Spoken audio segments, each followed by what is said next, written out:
Hello, my name is Mr. Anderson, and I am mean to people on the internet.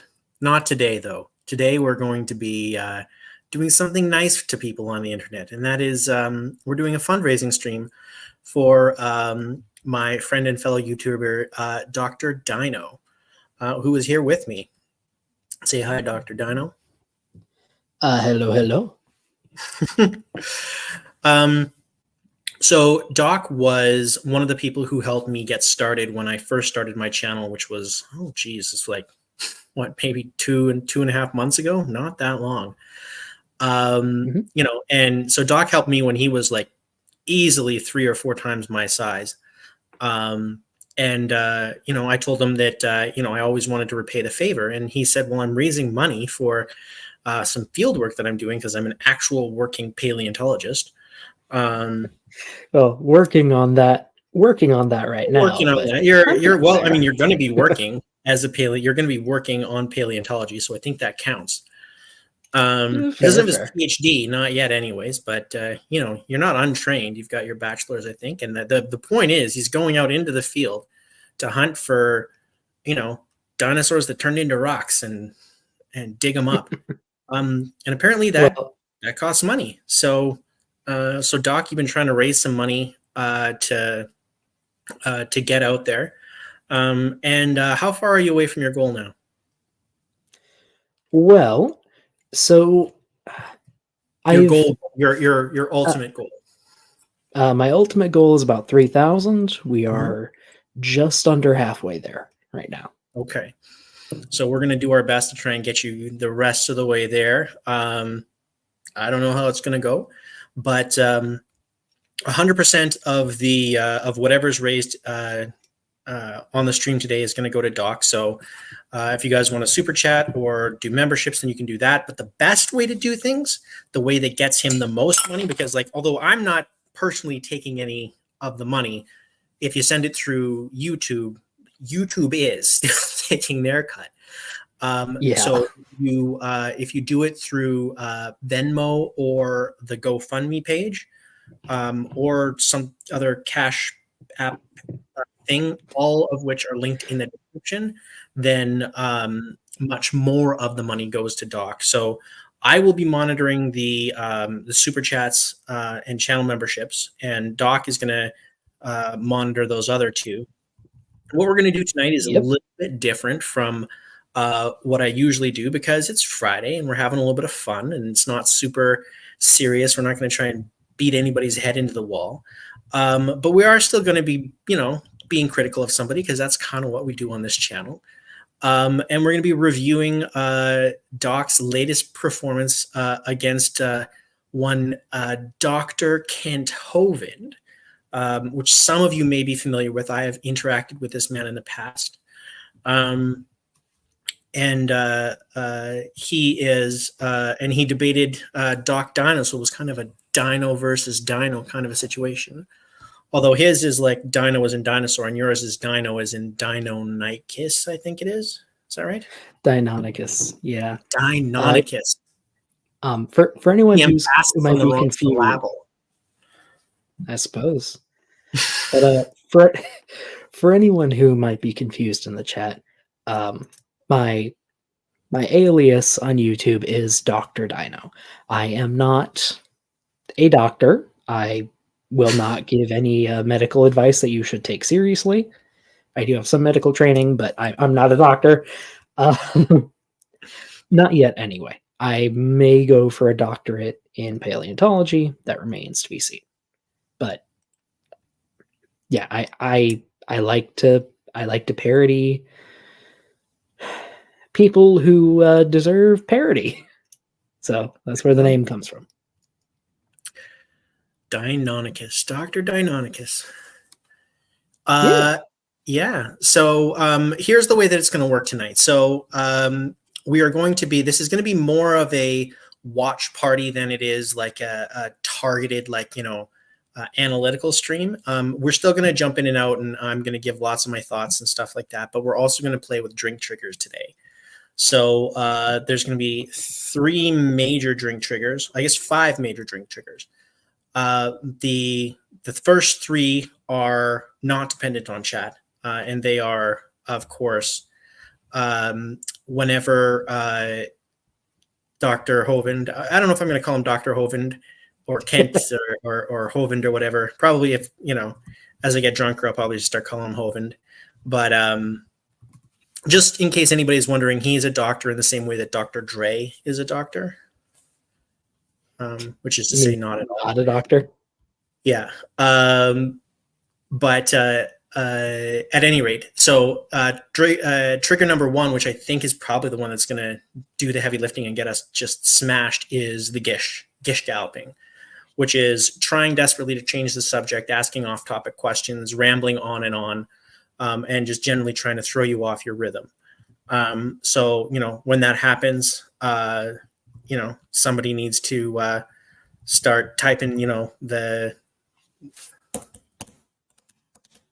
into the chat or whatever it is, or Doc or I'll stop it, and and that'll be a trigger. Getting science wrong, I believe, is another significant one. Misrepresenting the science or getting it wrong. And what was the third one, Doc? Let me double check. Where was that? Well, let's see. So we had change the topic or gish gallops, misrepresent science, or whenever he insults me or a group of people, which happens a lot more towards the end. Okay, so it's going to be kind of a sprint at the finish there, is it? Yes, and if I may, we do have at least one additional drink trigger. To the folks in the chat, if you want to see the two of us get drunk, there are two ways you can help with that. First, any $5 donation on any of the platforms is an immediate drink. If you donate $100 or more, that is a bottoms up. Oh, really? Yes, Okay. I will say though, I only have 6 drinks, so I mean, if we get 6 $100 donations, I will already be drunk off that, but should be fun. Yeah, fair enough. Go ahead. Also, just in case anyone's curious, Mr. Anderson mentioned earlier that different platforms will take different cuts of whatever you donate. If you want to donate via YouTube Super Chats, please do. Like, any donation helps. It's easy. It's really easy to do. Just keep in mind that YouTube will take a 30% cut of whatever you donate. If you do it through GoFundMe, they take about 3%. And I believe Cash App and Venmo are roughly similar to that last one. So, again, any donation at all helps and is very much appreciated. Just keep in mind that the other platforms will take a smaller cut. But that's all I wanted to say on that. Fair enough. Anything else you wanted to offer up as an incentive to the peeps? Well, I suppose there are a couple. Well, there is one other thing. If by some miracle, which will probably convince me that there is a God, if somehow we reach $1,000 total donations for the night, I'll do a face reveal, which I never thought I'd do, but I mean, I'm not super opposed to it. Wow. We may be making history. History tonight. Me making something might make some people cry. Hide your kids. Hide your mirrors. Oh. Ophelia Voss put something in the chat. She says, pair of sausages. No, it's Parasophilus.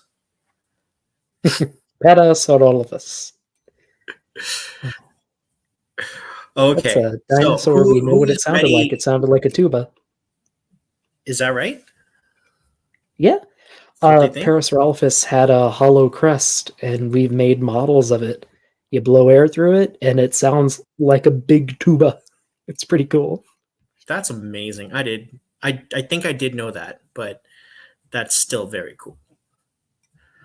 It's still very cool. All right. Now, who wants to see debate? Yeah. I'm ready to start crying.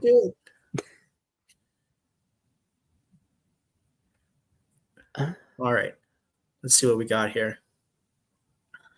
Right here. Okay. You guys hear that? I don't either. But it's silent at the start. There's about a 2 minutes opening, and then we get into the introductions. Meet Debbie and John.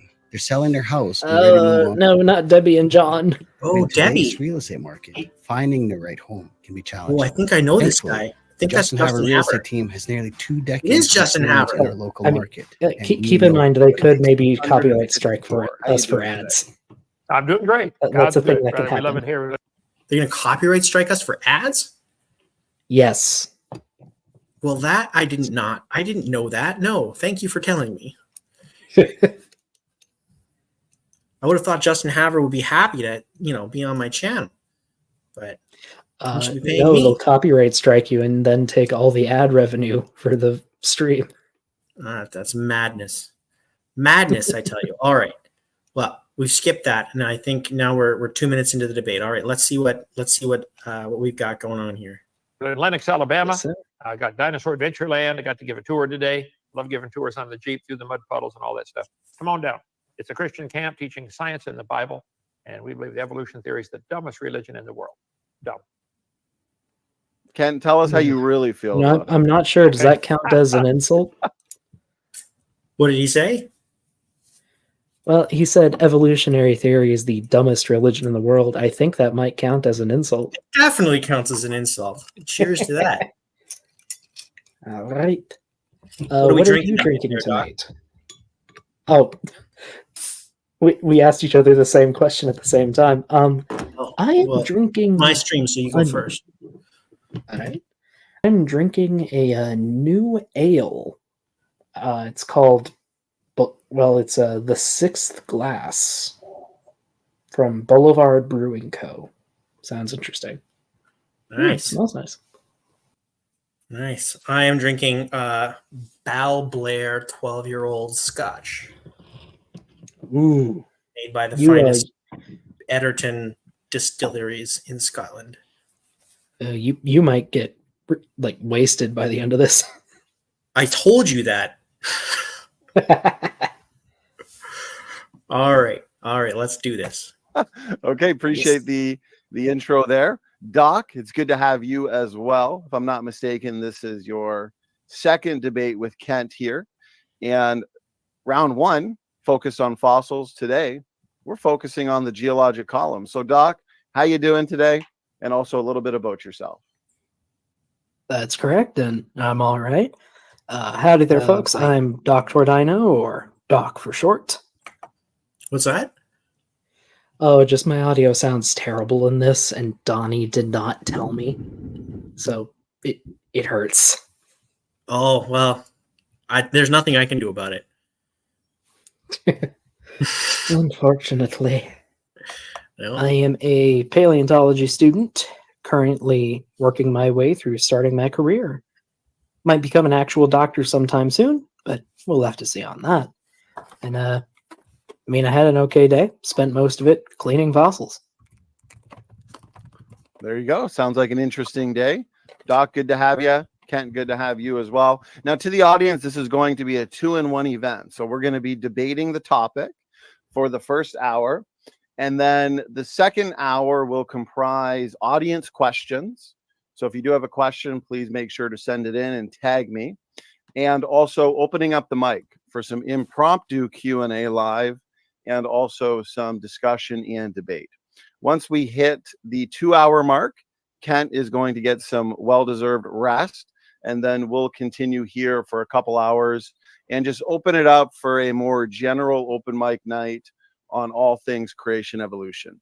But our first portion of tonight's event, again, is a debate on the geologic column, Doc versus Kent. And so what we're going to do is hand it right over to Doc for a 10-minute opening statement.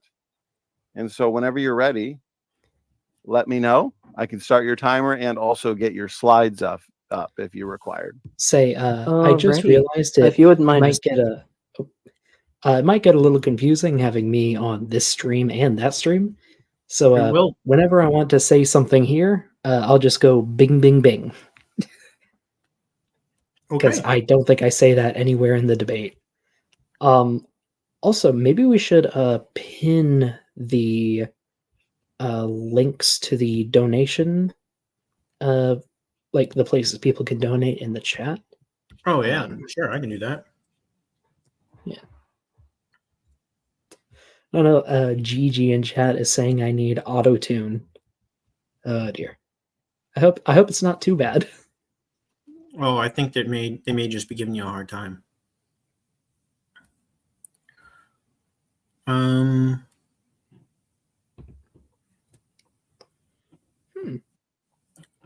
Also, just having another drink of this. You just why sent not? me the It's things, right? tasty. Over there. They're also in the description. They are. That's true. I found them though. All right, guys. Dear, apparently it is a tough crowd. It's going to be painful. There we go. To pin it in the chat, you click the image in YouTube. There's a little pin icon. Oh, I'm sorry.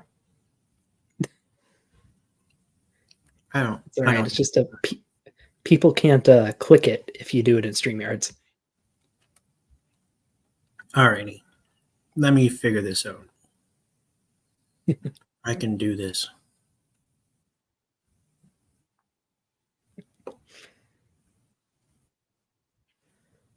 Technology, someday it will work for us. All right. There. How's There that? we go. What do you guys? Perfecto. What do you think, chat? All right. Oh, and I agree with Al Trucker. Send this man to a faraway hole to dig up fossils. Yes. Well, actually, sorry. I should specify. I will not be digging anything up. I can't legally. Just for anyone who's curious, what I'm going to be doing is I'm going to be going to Wyoming and trying to find the original dig site that some fossils at my university's collection came from. They were collected before a lot of fossil protection laws were passed in the US. So nowadays, I could not collect anything from there. What I can do is I can find the dig site, and if there are more of the skeletons out there, I can notify the relevant authorities so that they can be preserved. That is my goal this summer. More pointing than digging. Yes, I want to find the dig site and get the fossils preserved before they erode away into dust. I see. For legal reasons, I felt I should probably clarify that. It's not so much a fossil hunting or a fossil dig. It's a fossil point. Or fossil hunt. Yeah. The Fossil hunt. hunt. Yeah, it's fossil hunt. It is a fossil hunt.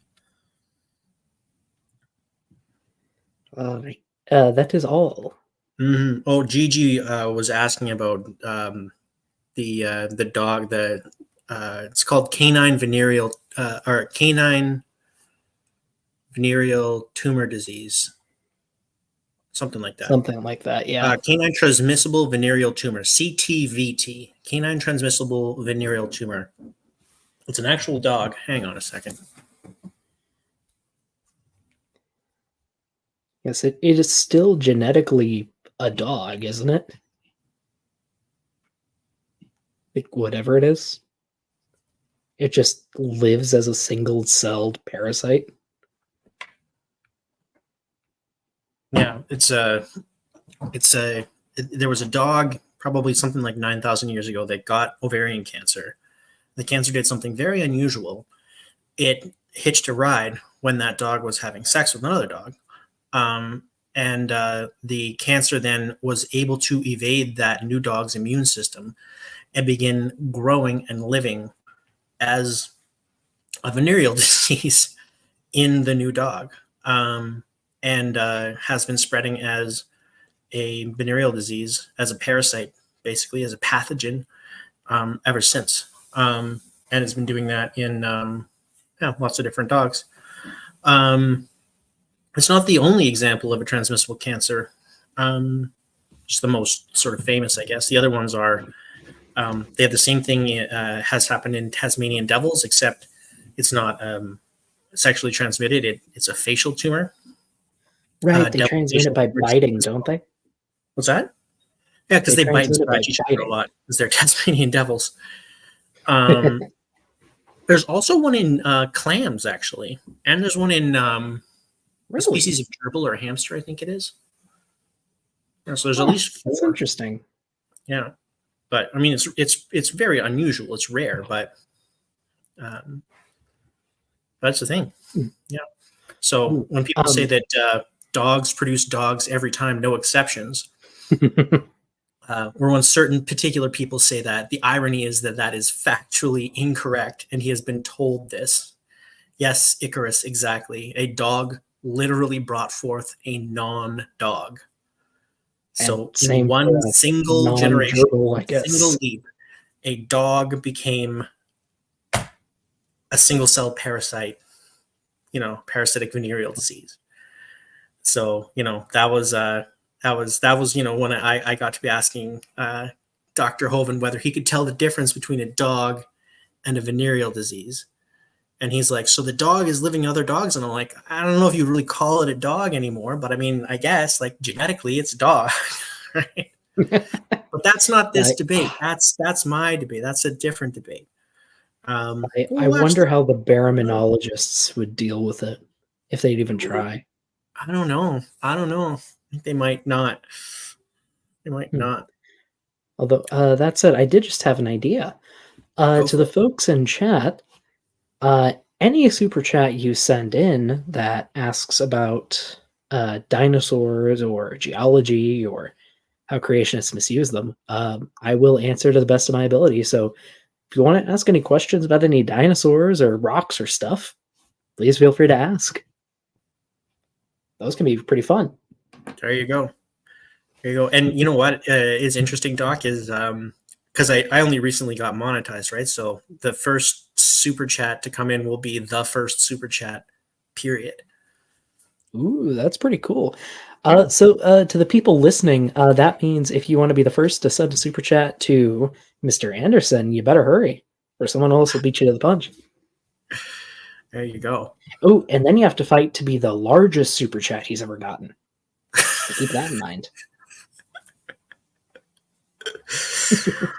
Oh my gosh! All right, should we dig into this debate here? I think we shall. I think we start out with my opening. So if you want to pop in I think the it can title, stand on its own for the most part. But if you have any questions about anything I bring up, feel free to ask. All right. up, and I'll let you know when to start. Perfect. So welcome to this debate on the geologic column, folks. Once again, I'm Dok Deino. Here's my side. Hope you enjoy. Let's begin. So, kind of important to this whole discussion, what is geology and what is the geologic column? Well, geology is the study of the Earth, what it's made of, and how it changes. The geologic column is more commonly known as the geologic record. Every layer of rock everywhere on Earth is a part of that record. There's no single pillar of rock that has that title. What's beneath your feet right now is part of the record. Oh wow, how many ads are maybe it'd be best. You can pause it, and then maybe it'd be best to watch this on my channel because I have no ads on it. So rocks are involved. So how do those form? What's that? The stream's also up on my channel, and I don't have any ads on it. I don't know how many ads Donnie loaded onto his stream. I can send you the link. But yeah, that might be a good idea because, like I said, Some ad companies will copyright strike you. Well, I don't want them to do that. So let's take that suggestion here. Yep. Should be. Just sent you the link. Oh, okay. There you go. And I think we're about 3 minutes in or so. Okay, and that just means that I need to remove this, and then go like that. And then Sorry go to like- Gigi in chat. I think this might be an ad for ad blocker. Yeah, at least if you want to stream. Yeah. All right. Here we go. Here we go. Then what would you say? Well, What if there's a wide fan- or oh, Well, that's like a half an hour in. We're gonna have to rewind that sucker a little bit here. oh, that's bro. weird. Yeah, it's about 3 minutes in. Oh, we have a super chat. What? We do. Thank you, Dave. Muchas gracias. Amazing. Thank you very much, Captive Desk. Cheers to that. Yeah, I've never had this Good ale stuff. before. It's actually really tasty. That's amazing. Now I have to send you $5. Well, 5 minus 30, 350. We'll figure it out. We'll figure it out. But yes, again, thank you. Thank you, thank you, thank you. It's wonderful. It's working. Igneous. This is rock that forms from a melt. So you can think of stuff like basalt Ooh, and a lava flow, or the very famous Devil's Tower in Wyoming. Sorry, next are you're sedimentary gonna rock. rewind it a couple minutes. Sedimentary rocks are Like, formed maybe. from the fragments of older rock. Want me to rewind it? Yeah, you're gonna have to because my presentation doesn't really make sense unless you see the full thing. It builds. Builds. All right. Well, we don't want to miss one exciting second of your glorious This presentation. audience, this is going to be a 2-in-1 event. So we're going to be debating the topic for the first hour. And then the second hour will comprise audience questions. So if you do have a question, please make sure to send it in and tag me. And also opening up the mic for some impromptu Q&A live and also some discussion and debate. Once we hit the 2-hour mark, Kent is going to get some well-deserved rest, and then we'll continue here for a couple hours and just open it up for a more general open mic night on all things creation evolution. But seems like our an first intense portion subject. of tonight's event, again, is Yeah, a skip debate like on the a minute geologic ahead. column, Doc versus Kent. Here. You just hit the forward Welcome to arrow this key a few debate times. on the geologic column, folks. Once again, I'm Dok Deino. Here's my side. Hope you enjoy. Let's begin. So, kind of important to this whole discussion, what is geology and what is the geologic column? Well, geology is the study of the earth, what it's made of, and how it changes. The geologic column is more commonly known as the geologic record. Every layer of rock everywhere on earth is a part of that record. There's no single pillar of rock that has that title. What's beneath your feet right now is part of the record. And well, it's a geologic record, so rocks are involved. So how do those form? Well, first, there's a few basic types. First type of rock is called igneous. This is rock that forms from a melt. So you can think of stuff like basalt and a lava flow, or the very famous Devil's Tower in Wyoming. Up next are sedimentary rock. Sedimentary rocks are formed from the fragments of older rock layers, and sometimes the skeletons of many tiny dead organisms, but they're a special kind, I guess you could say. And there's a lot of types. We have flood deposits, we have sand dunes, all kind of stuff. Then the last category is metamorphic rock. This is rock that has been changed by heat and or pressure. The atoms are the same, they've just been rearranged. you can see a couple different types of metamorphic rock below. And, well, that gives away that these rocks change. See, rocks form from pre-existing material and are made of minerals. And every type of rock can morph into a different type.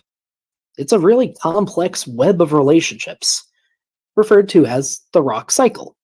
You can look up more about that if you're interested. But what's important is that all of these changes and processes can and have been recreated in laboratories. We know how these things happen. Beep, beep. And when rocks come together, they form layers. They're laid down over Beep, time. beep, beep. That can be a short amount of time, like a lava flow, or a long amount of time, like the moon. There you go. Or you can just hit space and it immediately pauses. Oh. Yeah. Well, just this is something I try to emphasize throughout my opening. Just we can recreate all of the processes that form different rock types, or at least most of the processes. We can't replicate some that occur, say, in the very depths of the mantle, but a lot of them we can. And since we know how these rocks form, if Kent wants to say they formed in a different way, say via the flood, he has to show an experiment that can show that. Otherwise, he's just blowing hot air.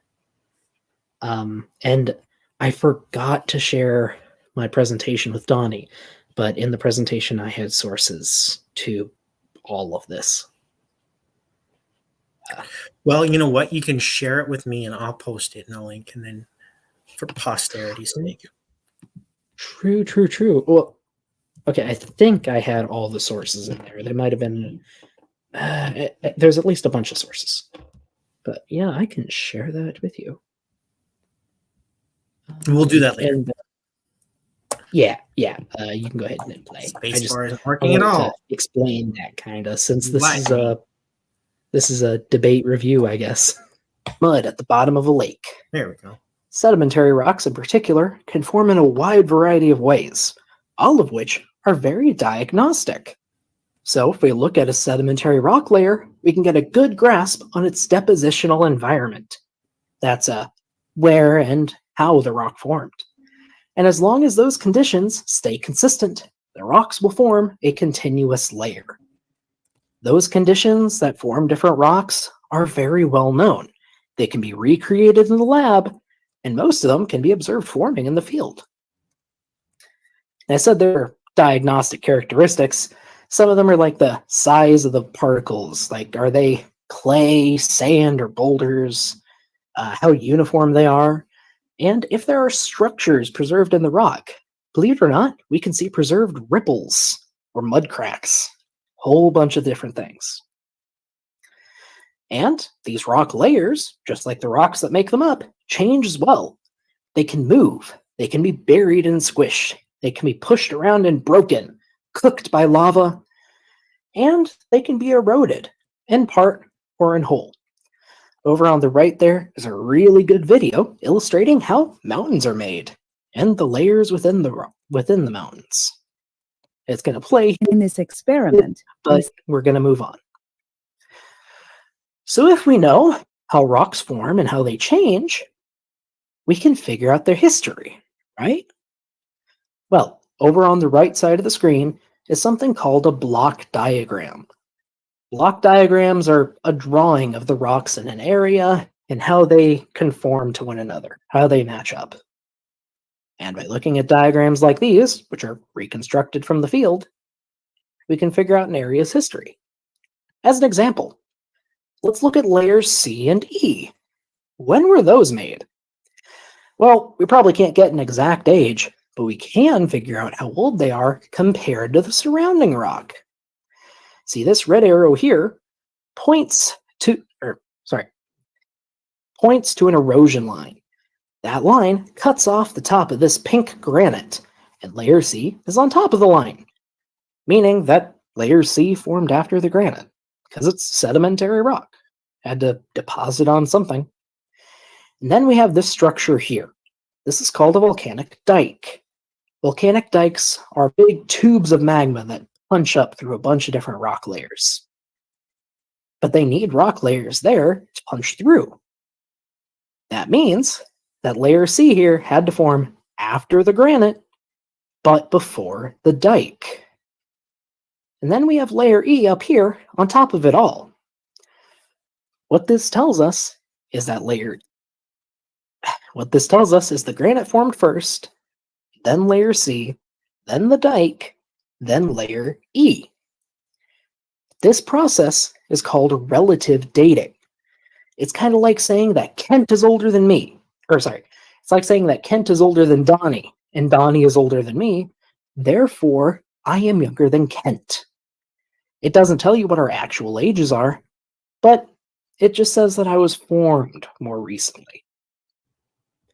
If you want to tell the exact age of rock layers. Yeah. So, just out of curiosity, did that explanation make sense? Like, could you follow along with that? Yeah, I could. Andrew Cummings got an interesting question.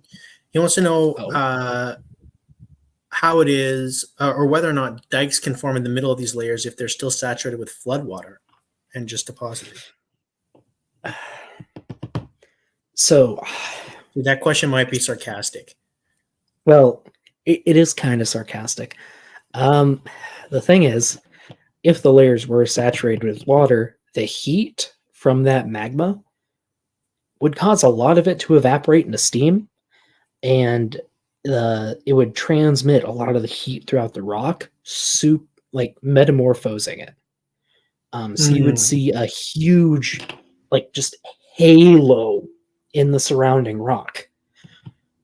Oh, You yeah. can get a bit of halo. Love literal answers to rhetorical questions. It's like one of my favorites. I mean, okay, fair, Andrew, but it's a geology question. I got to answer it. Anyway, igneous dikes can form halos anyway, but if the sediments are wet, they'll be a lot bigger because it's easier to transmit the heat through the water. That was very edifying. I appreciate it. Well, all right. I mean, it's like there's an actual term for it. It's called contact metamorphism. It's a pretty well-known geologic process. I'm sharing my screen super quick. If you wouldn't mind popping it up. All right. Anyway, well, yeah, I like to teach people a little bit. Yeah. Yeah, it's a contact metamorphism, and it's pretty easy to see. And if there is, like, you can see different zones depending on how hot the magma is and how long it lasts. And yeah, if the layers it goes through are wet, it'll usually transmit a lot easier. Because a lot of rocks are kind of poor conductors of heat. Right. Water can do it pretty easily. Ooh, star song, yes, like limestone turning into marble. Although that can also just happen with it getting really heavily buried. Marble is just cooked limestone. Oh, you removed yourself, Mr. Anderson. Well, there you go. Do that. Did you know I was super good at YouTube? Because that was not true. All right. We have to get a bit more. We have another super chat. The most common method for figuring this out. What? People are actually super chatting? This is crazy. What? Thank you, Pinworm. Let's see. Pinworm says, Mr. Anderson, please converse with Darth. And he means Darth Dawkins, by the way. I want to see you pwn him. Pinworm, I am considering it. I don't know exactly. Like, he was on Discord in the politics server for a while, but he got suspended, I think, recently. and I believe that it may have only been a temporary suspension. In which case, Breakfast Tacos, friend of the channel, is gonna kind of stalk him and hunt him down, and I might just pop in, and I might or might not have something special ready for him there. We'll see. We'll see what happens. But my question is, was he removed from the server, or did he storm out in a fit? Oh, he 'Cause does he's that. a- Well, does he that doesn't a lot. storm out. Because he's got his own room and he can ban people from them, and he does. So he doesn't storm out so much as ban people from his room. But apparently, he took it too far, even for the politics Discord server, which I don't know that much about that server. But I mean, it's Discord, so it's probably pretty bad. Yeah, probably pretty bad. But I mean, you know what? We should. he I should has- say, this is all hearsay information, right? A very unreliable evidence, and I don't really know any. I don't know anything. So that's just a vicious rumor. Maybe he went to a wedding. You don't know. Fair enough. I will say to anyone who wants to see some of the Darth Dawkins drama, Tom Rabbit is a channel here on YouTube that he's like Atheist Junior is to Kent Hovind, except with Darth Dawkins. Yeah. And he has cataloged every little bit of Darth drama. Yeah. And to tide you over, if you guys do want to see me taking on a presuppositionalist, albeit not Darth, I've got a few go rounds with one guy in particular by the name of Jim Bob, who can be a bit of a turd as well, and so that can be enjoyable if that's the itch you want to scratch. Out is called radiometric dating. There's a lot of types, but some of the most commonly used ones in geology are uranium-lead dating and potassium-argon dating. Not carbon dating, which we'll probably get into later. Now, the crystals that we use for uranium, lead, and potassium-argon, it's very easy to tell if they've been warped or distorted by heat or radiation. So, we can make sure to use undamaged crystals for our measurements, so they're not thrown off. We're also very careful in collecting them, and we collect a ton of samples, just to make sure we have a good sampling. That's pretty basic science. Now, these methods are usually done on volcanic rock, and using them, we can get an age range for layer C, since it's bordered by two volcanic rocks. It had to form between them, and then layer E had to form after all of them. If you want to see a video that explains it all really well, you can check out this one by the channel Today I Found Out. I'm going to share the link to this presentation with Donnie. I'll ask him to share it with all of you. It's pretty neat. And the link to that Before we finish, presentation I want to is address now in the some description of Kent's this stream. common arguments I've seen in the past. The first being polystreet fossils. Oh, Kent says sorry, that ding, petrified ding, ding. trees connect all the layers of rock. Are you saying something? Yeah, sorry. So two things. First, the link to the presentation is now in the description of this stream on my channel. So if anyone wants to see that video, again, I'd highly recommend it. It's 10 to 15 minutes long and goes pretty in depth on radiometric dating methods. Although if you're planning on watching it in public, you might want to skip the first 2 minutes because they are sponsored by an ad for underwear. And the guy running the channel has a certain sense of humor. I did also want to say, I'm kind of proud of this section here because I managed to head off a lot of Kent's arguments before he even got to make them. And he fell into so many traps I laid here, and I got to call him out on it. Oh, And, that's. I want to say thank you because I learned this from you. Before we get to that, because I do want you to, I can't remember the word for that. What is it called when you interpret the Bible? There's like a specific word for it. It sounds like it's Read? cheat, but cheat is a legal term, and it's not that. I don't know. It's like hermeneutics, but like more specific. Doesn't matter. Anyways, before we do that, Pinworm for $5 says Jim Bob is filling Darth's void. I don't know if that's supposed to be double entendre, but it is. He is adapting to his environment, so to speak. He is a jerk, and I agree. And cheers to that. Yes, and that is a $5 super chat, folks. drink, drink, drink. I'm drinking scotch. This is a bad idea. You made the decision. I regret You can water it down. Well, I mean, ice cubes do water it down, but it's still scotch. It's not quite right. He usually points to two different structures that he calls petrified trees. The first being volcanic dikes, which we've already gone over. The other are a type of ancient plant that grew for a long time in very swampy areas. Swamps that were subject to local floods, meaning that a lot of sediment built up all around them. Those plants were pretty similar to today's horsetails, so they were just fine with getting flooded. Kent also says we use circular reasoning for our dating methods, that we use fossils to date the rocks and rocks to date the fossils. That's not accurate at all.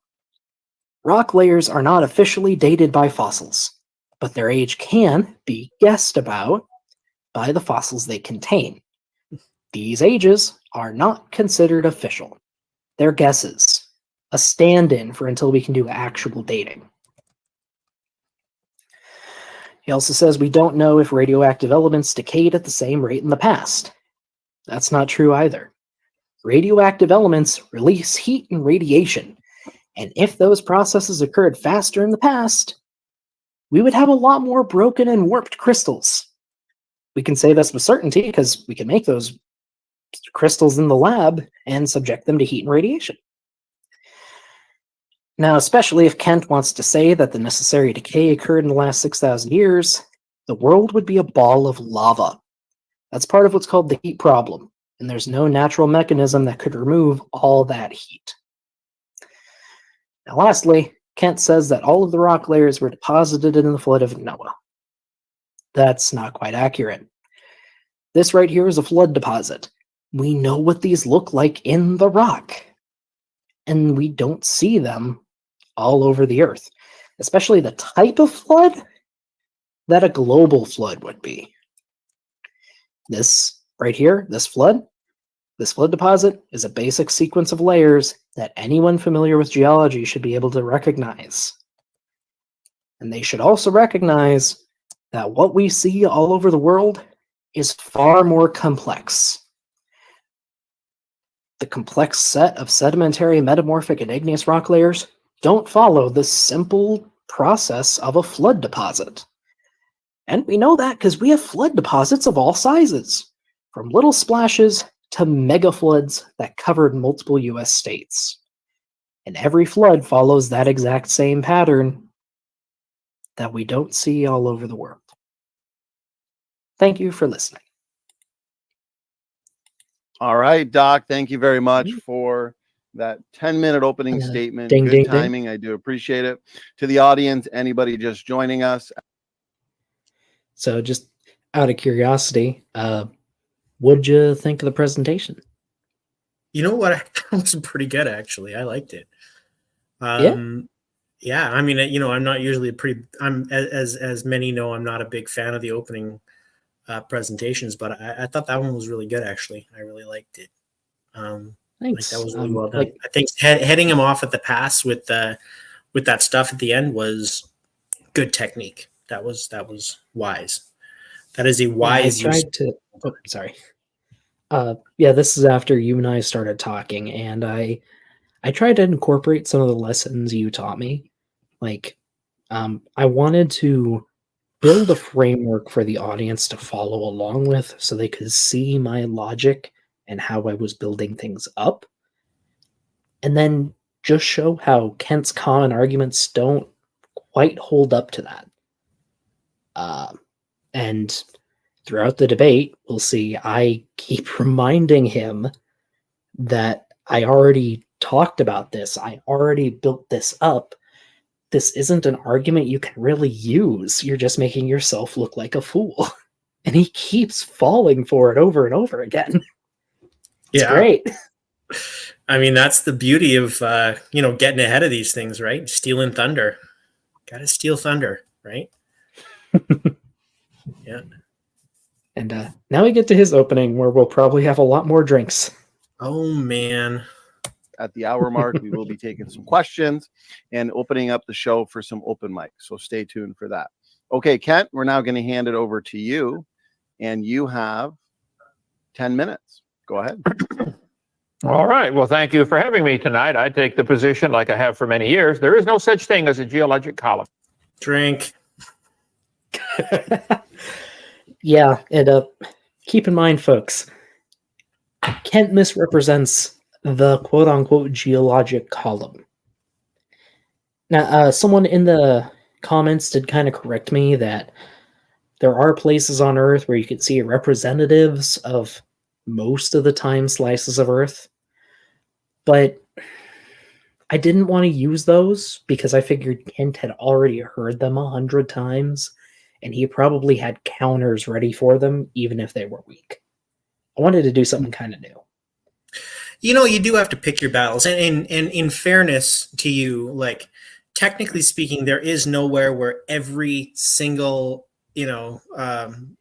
bit of deposition which ever occurred in the history of the world was still there, because erosion is a thing, right? And Yeah, so like every place has deposition and experienced happen at the erosion. same time. And so like, even where you have representatives of every instance of every, in every era, like it's not all of every instance, right? Because like, some of that stuff was eroded. I mean, yeah, dude, by definition, some of it was eroded, because there's 3 things that happen: deposition, transportation, and erosion, and they all happen at the same time, like being done. But anyway, shall we? Oh, sorry. Really quick. Apparently, it was Robin Webster's birthday yesterday. Happy late birthday, Robin. Happy Hope you had birthday, a good time. Robin was on a stream that I was on yesterday, and Sam Redefined Living told her to go put her big boy pants on, and she responded quite quickly with, "I'm not a boy." And he's like, "Well, that's not what I meant." Sam is such a tool. Oh man, he was trying to get me to debate him or something. He was like, "I'll be nice," and then he immediately wasn't nice, and I was like, "I thought you were trying to like woo me." Like, Yeah, his version of being nice is insulting you once a minute rather than 5. it's a rough go, but you know what? It's the life I chose, right? Yeah, Anyway. yeah, that's fair. You It does not did go to exist anywhere school to have except people in the yell at textbook. you. It's true. This whole thing was made up in the 1830s to try to discredit the Bible, to claim. Did you know that that's this whole thing misrepresentation. was made up in the 1830s to try and discredit the Bible? That's the reason that science Apparently. exists, to discredit the Bible. I mean, really weird that. Oh, let me list a few off. Charles Lyell, James Hutton, and William Buckland, some of the original geologists. Kind of weird that they were all doing it to better understand, God's creation, and all of them believed in the flood of Noah. No, that's what they said. They actually made it up to discredit the Bible. So says Dr. Kent, the science gent. So says. And So yeah, to Andrew Cumming, yeah, Charles Lyell was a creationist. He was not your current flavor of creationist. He's what we would call an old earth creationist, but he still believed that God created everything and judged the world. Like, he did it. He was like that. And he was a lawyer. Well, I like him more already. I love the lawyers. Gotta have some love for the lawyers, man. Anyway. Claim the Earth is billions of years old. I keep asking the atheists this question. Maybe we'll get an answer tonight. They claim the top layer is younger. I keep asking the question, where did it come from? How can it possibly be younger? Is it coming from outer space? Is it coming from outer space? I mean, partially, but no. I think that's some of dream, it is, right? I answered this question for him in our first debate, which of course he didn't pay attention to, but whatever. No, yeah, of course not. Oh man, I don't know. I remember preparing that answer, and I was like, look, like You know what? We'll get to it. We'll get to it. I'm We'll jumping get the to gun. it. I just get excited. I get excited. Yeah, All fair, right. fair. Every speck of dirt in the universe is the same age, whether it's 6,000 or 6 trillion. Every speck of dirt's the same age. I don't know how they don't get that. Moving it from here to here doesn't change the date of it. Melting it down and having it come out as lava and being redeposited, it's still the same molecule. They don't get it. Every speck of dirt in the world, in the universe, is the same age. Anyway, Charles Lyell began making up this geologic column. Wait, after it gets melted down, is it the same molecule? I mean, it's the same atoms, but is it the same Wait. molecule? Actually, the molecules probably do change, yeah, but they are the same atoms. Drink then. Yeah, that's a little drink. Damn it, Kent. Can't you even get anything right on, like, you can't also get stuff wrong by accident. You're killing me, buddy. Yeah, I think we've already drank as much as we did for like everything leading up to this. Every single And super just chat his has opening. gotten me less drunk than Kent in the first minute of his speech. In the late That's why I'm taking smaller sips. 1700s. And he was a close friend of Charles Darwin. He's best known as his book, The Principles of Geology, which I got on the shelf here. James Hutton was involved And in I've this. never read it. This whole geologic column was invented in the early 1800s. It doesn't exist. It's fiction. They claim the top layer is younger. I keep asking them, where's it coming from? Outer space? They claim the Archean era is 2.5 billion years old at the bottom. And then the Holocene at the top is only 10,000 years old. Well, there's a whole lot of dirt in the Holocene, a whole lot of material. Where was all that hiding for 2.49991, whatever? Where was it hiding? Did it come from outer space? It's not logical to say we moved it from here to here, therefore it's a new age. Look at this. I have a fish fossil here. I have a coffee cup made 2 years ago. I'm going to put this fossil on top of my coffee cup. Now, this Man, fish he is shows less that than 2 fish a years lot old. of love throughout It's this on top. stream. This is the stupid logic that they go through to try to claim these layers are different ages. This geologic column, though, that they teach is the Bible for the atheist. And I can understand very well why the evolutionists try to defend the existence of this non-existent geologic column. Yeah, That's their Bible. I'm attacking Sorry, the I'm foundation. gonna count that as an insult to science affirming Christians. Yeah. All right, fine. Because You know, I was given this glass as a gift, and it was specifically built as a Scotch drinking glass, and I was told that this glass was designed specifically to deliver the drink to the correct taste buds rather than for any aesthetic purposes. That's what it said in the box, and I only use this glass for this because I think that's hilarious. Because it's not like there's like a delivery system be like, no, not that taste bud, that one. Like it's a glass. yeah, But I just remember that. I'll always remember that. Anyway, but I do want to say a little more. This. Go ahead. I feel it is an insult to science affirming Christians because while there are more atheists in the scientific community proportionally than they are in the general population, there's still a lot of Christians and Muslims, Hindus, a lot of religious people in the sciences, including geology. Yeah. And it's kind of funny. I mean, like everything in creation is crying out that the world is old, but let's just take that secondhand information that was written in a book by some uneducated shepherds, right? That's probably the better way. I mean, and again, I'm not hating on Christianity here. Like, I have they didn't have access to the information we have today. And dad are still devout Christians, and and we're not estranged, right? My sister believes in God and stuff like that.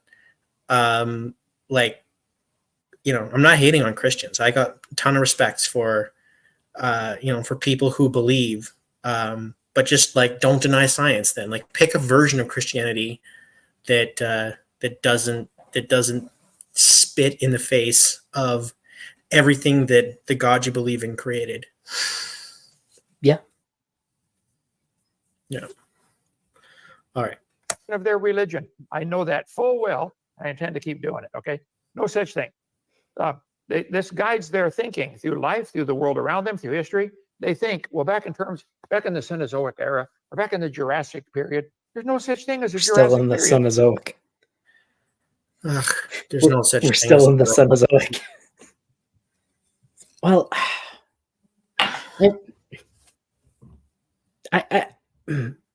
yeah, sorry, just thinking. We are still in the Cenozoic because the Cenozoic is just after the Mesozoic. The Quaternary is a subsection. I'm lost in my layers, man.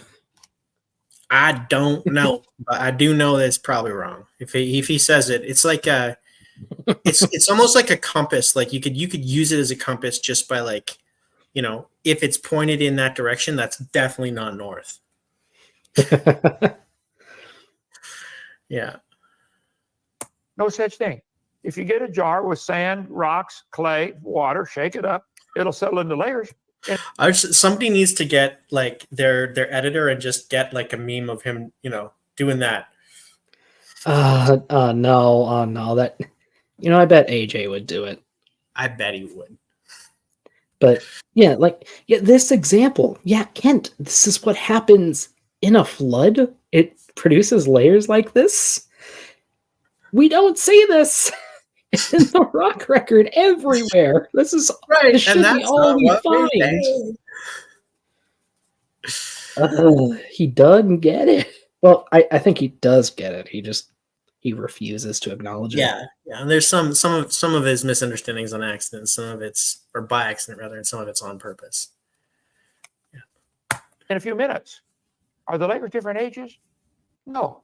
We flip these sand toys over all the time and make multiple layers. Are the layers different ages? No. They're all the same age. Wait, yes, they are different ages. Not by a lot, but they are.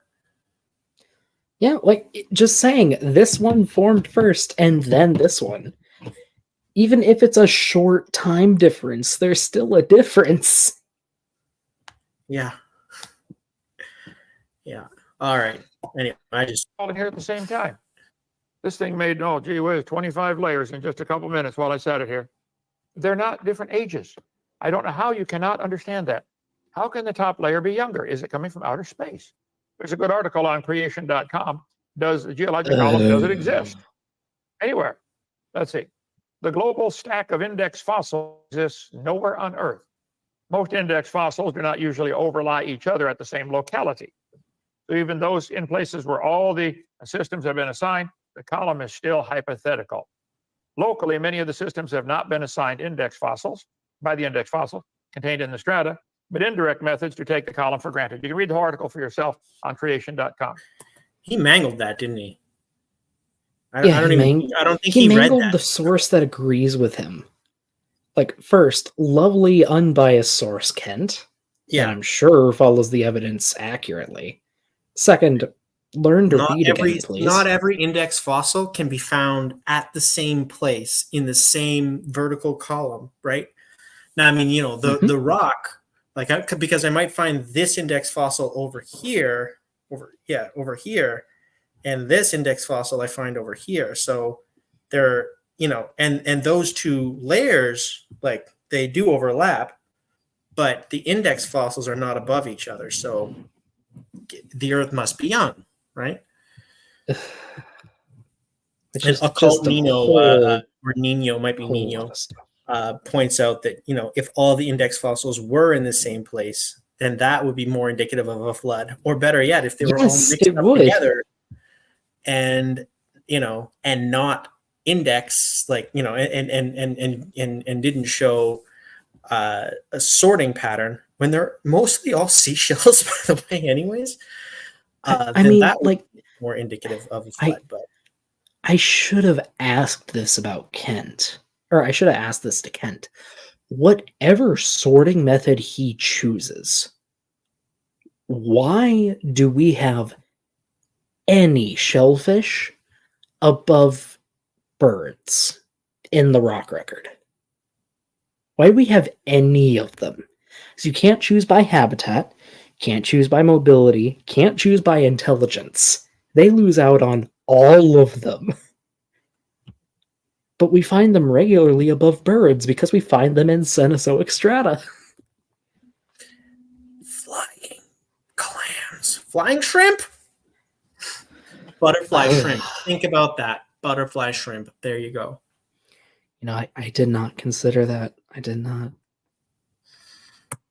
One unanswerable argument to the hypothetical character of the column is nowhere in the world does the complete column exist.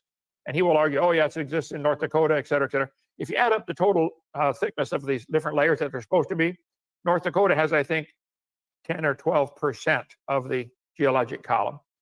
There's, well, that's another, I'll get to that later, okay? Erosion, they argue, is why the complete column is never found. I'm going to cover on my program, Genesis Baptist Church, here soon. I was ready for tonight, about the different erosion of the continents is a great evidence the Earth is not billions of years old. Because as it erodes into the ocean, it wipes out this geologic column they've got. They say, well, there's isostatic rebound. The continents are rising. Yes, I know, but the top is washing off. It's washed off enough times by rising and washing off. Your whole column would be gone about 60 times. We'll cover that another night on my program. Okay. So while defending the column, they have invented ad hoc reasons to explain the missing. That's a drink for misrepresentation. That's not how it works. Like, not No. all the continent is undergoing isostatic rebound. 1. 2, not all areas are going to erode the same way because there are local highs and lows. And the more an area is eroded, the faster the erosion is slowing. Like that.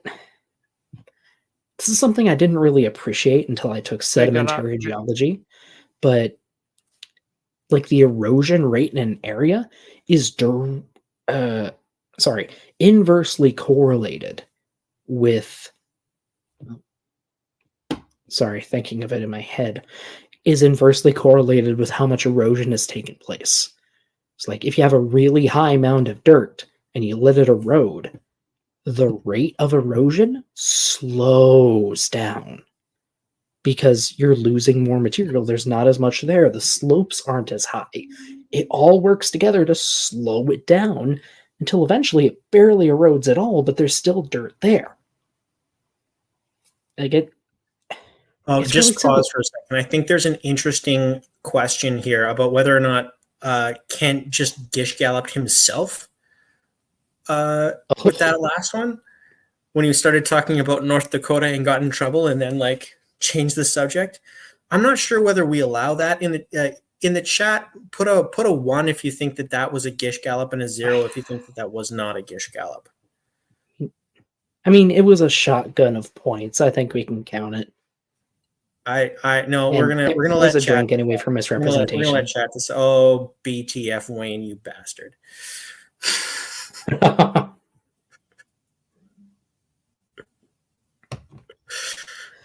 If you have enough ones in your question or in your answer, you can join the 7-Eleven club. Oh my gosh. All right, fine. Everybody thinks that was everybody thinks that he gish galloped himself. The first gish gallop was a self gallop. But like it's like that's like running away from something you're tied to.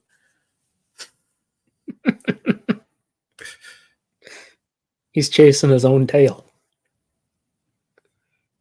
My cheeks are getting pink. Oh boy.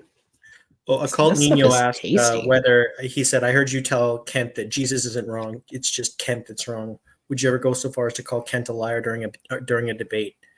Yeah. I would. Yeah, I do. If he says that I called Jesus a liar, then that would be the moment. Also, sorry, just I'm more of a counterpuncher with stuff like that, right?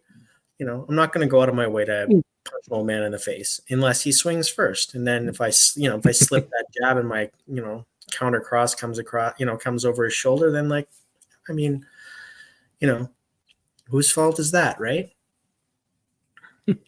It's like my mom told me growing up, don't start any fights on the playground. But if you get in one, you better finish it. Yeah, that's how it goes, man. But also, just to add on that a bit, I think you saying Jesus wasn't wrong, he was wrong, that got to him. Like, Yeah, I think that all does.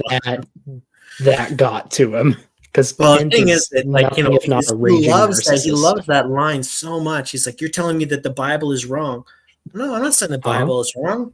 I'm saying you're wrong. Yeah, just he's such a raging narcissist. I know that got to him. Yeah. It's great. Yeah. Well, yeah. Oh, Andrew said if I called Kent a liar during a debate, then Donnie might get upset and mute me. I mean, Andrew, if I True. did, I would say it with a smile, right? I would say I'd make it, I'd make it clear that that's just a joke, just a counterpunch, right? You're calling God a liar. I'm not calling God a liar, Kent. I'm calling you a liar. But let's get back on topic, right? Oh no, did we just gish gallop ourselves? No, that doesn't count. That can't count. Put a 1 in the chat if you think that counts. Anyways, we'll let's get back to business here. Which they did not deny the hypothetical nature of the column. A good article there. It's a fact.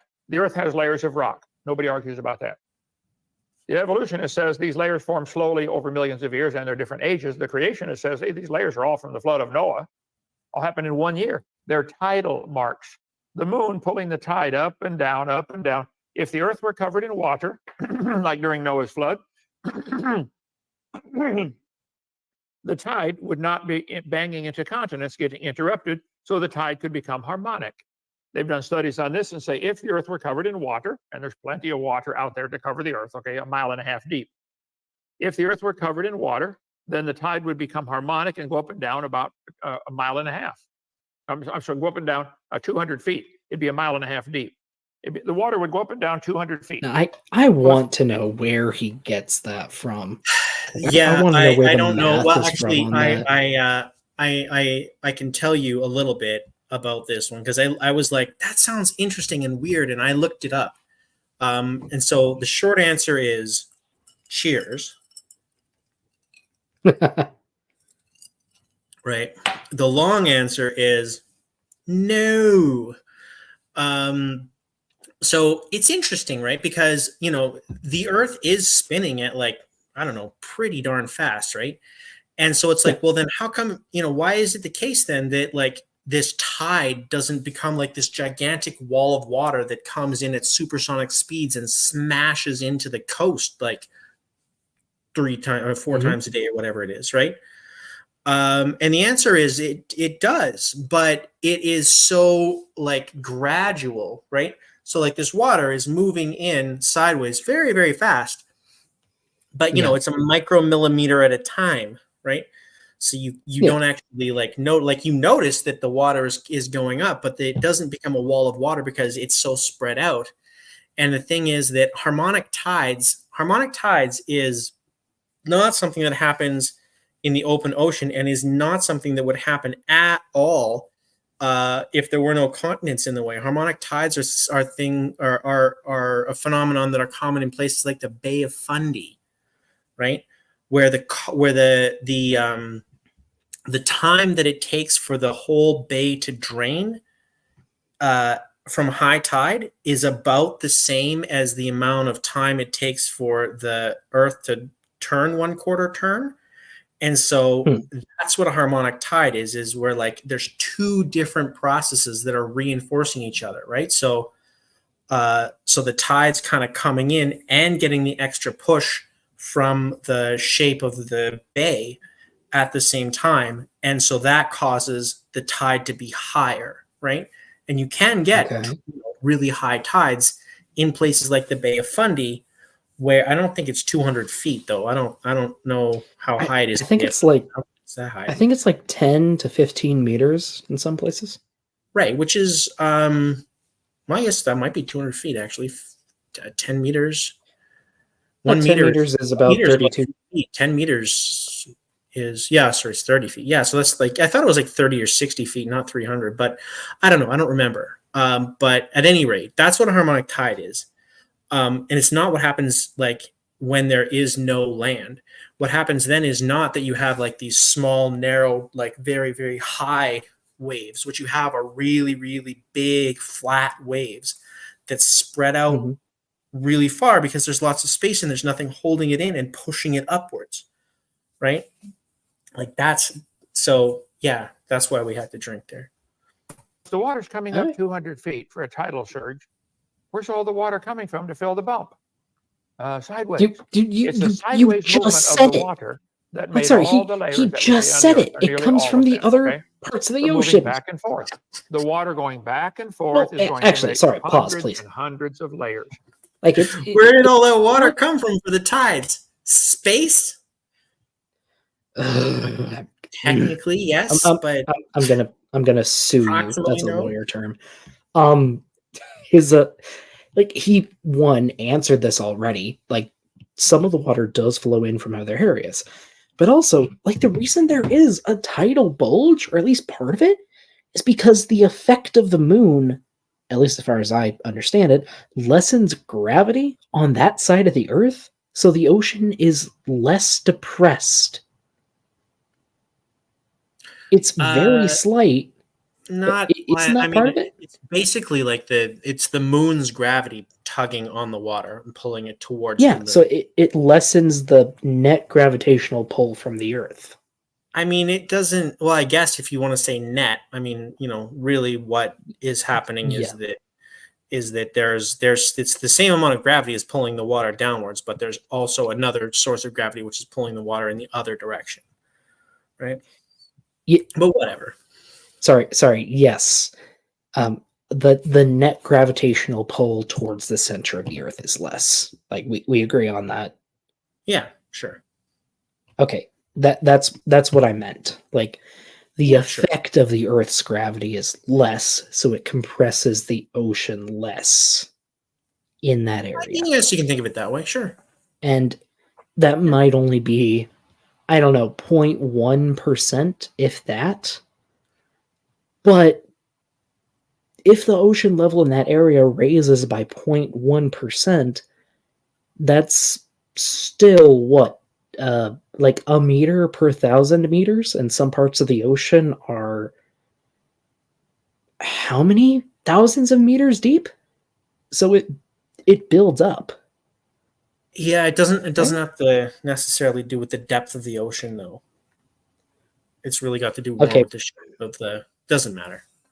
Sorry, I could be wrong about that. I don't even know. I study rocks. I don't study ocean. But this is my general understanding. But I could be completely off my rocker. Yeah, If I don't know. just in the chat knows better, please. I don't think that it would matter if please tell us. if all of the oceans were super shallow, right? Like if it was a very wide, shallow thing, then like the bulge would still be of a similar size because it would just be about gravitational attraction. It's not like because water's not compressible anyways, but or very, very, very slightly compressible. Anyway, no, you know what? Let's not argue amongst ourselves about something that doesn't matter. Let's make fun of Each one's a different tide, which is why you can have trees and these all kinds of fossils standing up, running through the different layers. Each layer is about 6 hours, 12 and a half minutes different, not millions of years. But you evolutionists are always trying to erase that line and make your interpretation be part of the fact. No, it's a fact the Earth has layers. That's a fact. It is not a fact that they're different ages, okay? It's the Bible for the evolutionists can only be found one place in the world, and that's the textbook. This textbook admitted it. If there were a column of sediments, unfortunately, no such column exists. Oh, I if it addressed existed, that. it'd be 100 miles thick. The one in North Dakota, I think, is, I forget, 10 or 12%. Nothing near what they need, okay? And even then, that's not the geologic column.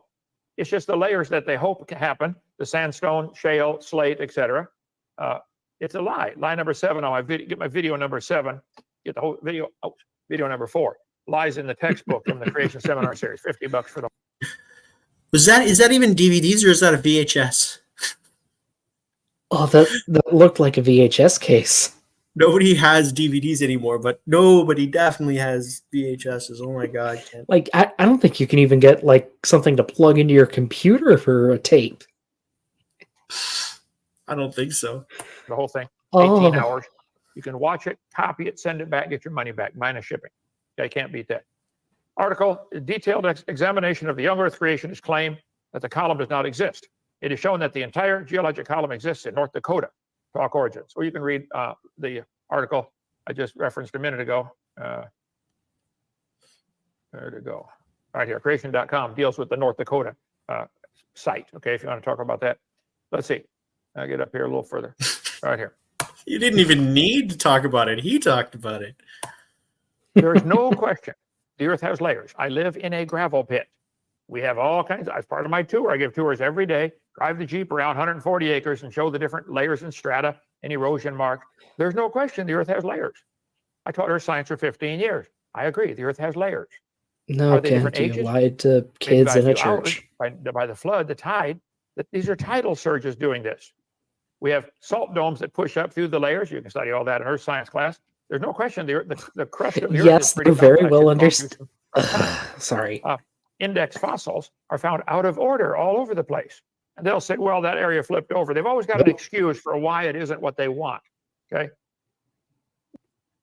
Yeah. You know what else you know what another name is for excuses for why things, for anomalies?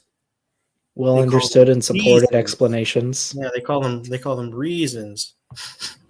Excellent Sorry, but reasons. It's another name. Jeez, It's another name. I got a drink for a gish gallop there, because come on, Ken. You think that he gished himself? He keeps gishing himself away from North Dakota. I don't know. He introduced like 5 different separate topics at once. To address part of it, because it's actually kind of interesting, he mentioned salt domes. Yeah, what's Have you ever that? heard of a salt dome? No. Okay, so in marine sediments, the ocean is very salty. It's a little bit. And some of that salt, when it gets to a high enough concentration, is deposited on the ocean floor, or it can soak in with ocean water into sediments. And as more and more of it gets trapped under overlying sediments, more and more pressure is put on it. Now, the interesting thing about salt, mostly sodium chloride, table salt, is it's actually not very dense, at least compared to a lot of the surrounding rock. And because it's so much less dense, and I think it's also fairly incompressible, just because of how compact its structure already is. It might be one of the two, or it might be both of them together, but either way, the salt will kind of bunch together, and it will start forcing itself up through overlying layers. And if you have enough of it built up, it can form these massive domes under the surface of the ocean. You can actually see it on maps of the Gulf of Mexico. Mexico sub-ocean. If I can spell ocean, that'd be great. We're never going to get through it if I let you explain that. Well, it's really cool because they're the big bumps on the ocean floor. You can see them. All right, next time we stop, you can show it. Okay, fine. They've already decided what they want, and if it's not that way, they have a list of excuses they can use to explain why it's not that way. And there's no such thing as a fossil record. There are fossils by the trillions, but none of them talk, and none of them have a date on them. There is no such thing as a fossil record. They go by what they call the law of superposition. If it's on top, it has to be younger. That is pure baloney right there. It doesn't have to be. That's a If the layers are misrepresentation. forming sideways with a sideways current of the water, and 5 or 6 layers are forming at the same time, then the top layer is not necessarily younger. You could have a fossil on top that's actually older than a fossil underneath. I'd ask you to watch the excellent video, Experiments in Stratification, done many years ago in the Colorado laboratory. So I agree, there is different layers to the Earth, but the idea that they're different ages is baloney. Look at that. That cup was made 2 years ago. There's that fossil. That's less than 2. Here's a Wow, he trilobite. actually has it in his slides. He's that proud Trilobites of are it. younger, less than 2 years old. I got them in the column right here. The fossil record helps archaeologists and geologists place important events. Okay, my understanding is, and I think the debate tonight is on this topic, is the geologic column, does it exist? I would say no. doesn't exist anywhere, and it's based on literally false assumptions. All the layers formed in 1 year Noah's flood. You mentioned the polystrata trees. I've got a bunch of them here, and I cover the tree. I forget how to pronounce the hard name the type of tree that he's talking about from swamps. Okay, petrified trees standing up are found all over the world, connecting all these layers. I think that one in Yellowstone is part of the. What are they called again? A lot of them are lepidodendrons from the Carboniferous. Yeah. They actually have a really interesting bark texture. Have you ever seen an alligator gar? The fish? No. Oh, No. there's a modern type of fish called an alligator gar whose scales look exactly like it. Like the pattern of the bark. Lycopsid. Lycopsid is the word I was looking for. I think that's the larger group. I think lepidodendron is like a genus. Hmm. They're basically giant horsetails. Yeah, I knew that. But also we did pause, so mind sharing what I'm sharing? All right. Show us the. It'll be quick. It'll be quick. I believe you. All right, everybody. There's the ocean report. Yeah, this is a high relief map of the Gulf of Mexico, and you see how it's all like super bumpy over here. Mm-hmm. So this is the area that was covered by the ocean during the last glacial maximum, when the glaciers on land were super high, so the ocean level was lower. And now that the ocean level's risen, there's a lot more pressure on those areas, and the salt is starting to push up, making it all wrinkly. It's cool. That's kind of fun. You can see this along other coastlines. That's all. All right. Okay.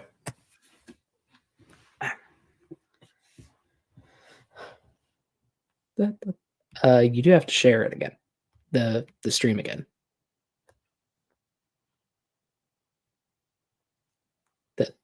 The stream is not in the StreamYards. What's that? If you're the debate's not on the StreamYards if you're playing it. I was playing it. Oh, you have to put it back up on screen. There you go. Yep, you'll get the hang of it. Oh, you guys are just listening to me watch this thing on myself. They're just watching you stare at the screen. Well, I didn't know that. Look at you guys. Aren't you all so glad that you subscribe to this channel where you can watch a consummate professional at work? You'll get the hang of it. You'll get the hang of it. You know, I'm there, man. I have 1,000 subscribers or something. You sound like you're there already. There you go. Rock layers and another different seam of coal. How did that happen? Got to be all addressed it. Okay, time's up. Thank you. All right, gentlemen. Thank you for the 10-minute opening statements. Now, we do have several points on the table pertaining to our topic tonight, the geologic column. Why don't we first take a couple minutes each, let's say 2 to 3 minutes each, in the form of a rebuttal. And that way we know that we're going to have enough time to make the points and rebuttals that we feel are necessary. So, Doc, let's throw it back to you. Did you anticipate a rebuttal? Were you told there was going to be a rebuttal? Yeah, I was. And during the debate, I was actually taking notes on everything he said. Okay. And I do like a couple parts of my rebuttal, actually. Okay. Oh, just because if that was something he sprang on you, like, and you hadn't been taking notes, then like that'd be kind of crummy. But if you knew it was coming, that's fine. Sorry, super quick. I just tried the GoFundMe link in the pinned comment. There's a Cash App in the link, like the cash part of Cash App is in there. So the link doesn't work. Oh, okay. Hang on.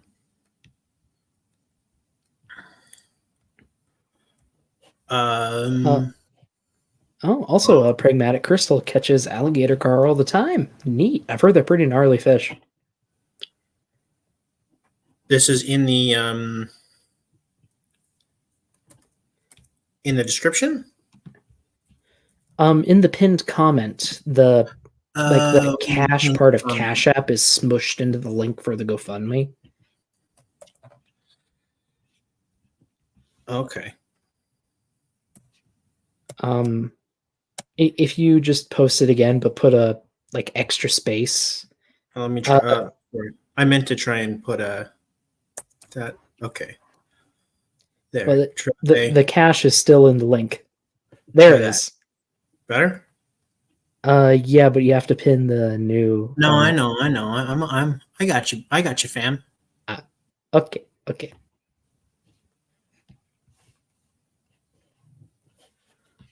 I can do things.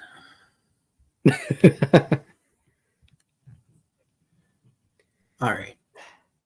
I will say again to the audience, if you want us to get even more tipsy, $5 and up super chats are a drink trigger for tonight. And if you donate $100, if you are willing to donate $100, that's an immediate bottoms up for our drinks. So we'll get rosy red real quick. Oh man. I might have to. All right.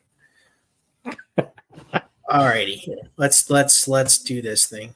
Do you take 2 to 3 minutes to address whatever you'd like to? Go ahead. Sure. Well, first I will acknowledge that Ken's probably spent a lot of time putting his presentation together in advance, so I don't blame him for not addressing most of my points already. But I did had to get a address jab in there. most I of the had points. to. That was so salty. I had to because he just used his stock presentation. That was. I mean, that was fair, but that was savage, but good. That was good. He made in his opening in mine. So I hope we can have a good discussion about going through those in the future. See, the muddy drawer forms layers. Well, we can talk about that. Cup on top of fish. No, fish on top of cup. That's the order it was. We can go over that. Nowhere does the full column exist. I agree. I said that on the first page. And I don't know. The only thing I really want to note is I don't feel it's appropriate to try to make money while trying to save my soul, Kent.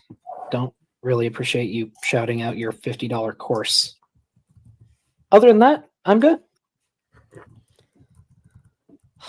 All right. Thank you, Doc, for that uninterrupted that rebuttal. too. Allow me to restart I the was timer. Kent, happy take to call him out 2 on to that. 3 minutes, and then What's that? I was just happy I got to call him out on trying to make Chill. money from saving my soul. Oh yeah. Because, like, hypothetically, that should be the point of this debate if he actually believes in what he's talking about. I think he loses sight of that. Yeah, maybe a little, just a tiny bit. Yeah. Yeah. I think it'll be appropriate to jump into some discussion. Kent, go ahead. Okay, Doc, you are more than welcome to not buy my videos if you like. No problem. Okay. Okay. People, I did this for Jackson Rowe on the same thing. I know you're frantic to defend the silly evolution religion you believe in so strongly, and you've been indoctrinated. That's embarrassing. He's still got Jackson on there. Oh, he does. Oh man. Yeah. And that's a shot. That's definitely an insult. So cheers. Yeah, just he's so lazy. He's so lazy. But am I wrong for thinking that as a preacher he should be putting that is an overflowing drink, that is. As a preacher, he should be putting effort into this, but he phones it in so much. So much. You should check Sorry, your GoFundMe and your thing to see whether or not we have any more drink triggers. I am reloading the GoFundMe. Nothing yet. No notifications for Cash App. I'll double check, but I need to. I'm gonna go grab a washcloth because my drink actually did overflow there. I'll be right back. You can go Cup ahead and runneth play. over. Your cup runneth over.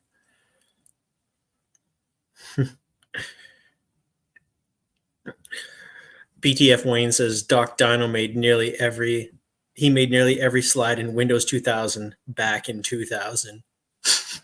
That is possible. I think a lot of his stuff is actually from his pre-prison days. Like a lot of his presentation. Yeah.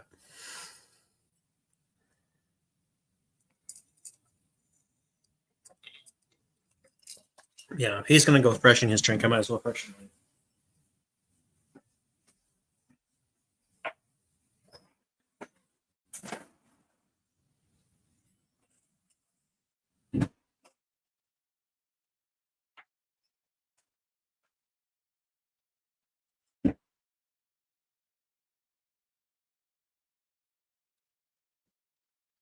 Ding, ding, ding.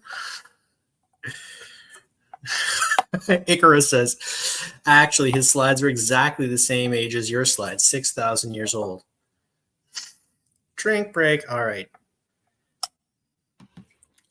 Yes, I am back, and though I was not freshening my drink, I was grabbing a washcloth so I could clean up. I don't know why this one foamed over. The other one didn't. It's weird. There you go. Yeah, no, but now we're in severe danger of somebody dropping $100 on you there. Oh, you think so? I don't know. This is my just drinking because I'm thirsty drink. And then I this mean, is my that's drink. normally why people drink. Yeah. Dear. Oh, God equals the square root of -1 is in the chat. I love that name. That's fun. Wait, oh, that does mean God is irrational, isn't it? I mean, maybe Is also. I is irrational, right? No, I don't think so. It's complex. So an irrational number, I think, is one where like the number just it's goes a never-ending like decimal. just continues like random numbers like pi. Pi is irrational, but square root of -1 isn't like a Oh, right. doesn't I do that. is imaginary, It and yet it supports, right? somehow has an Doesn't- effect in engineering. Mhm. Yep. I never really.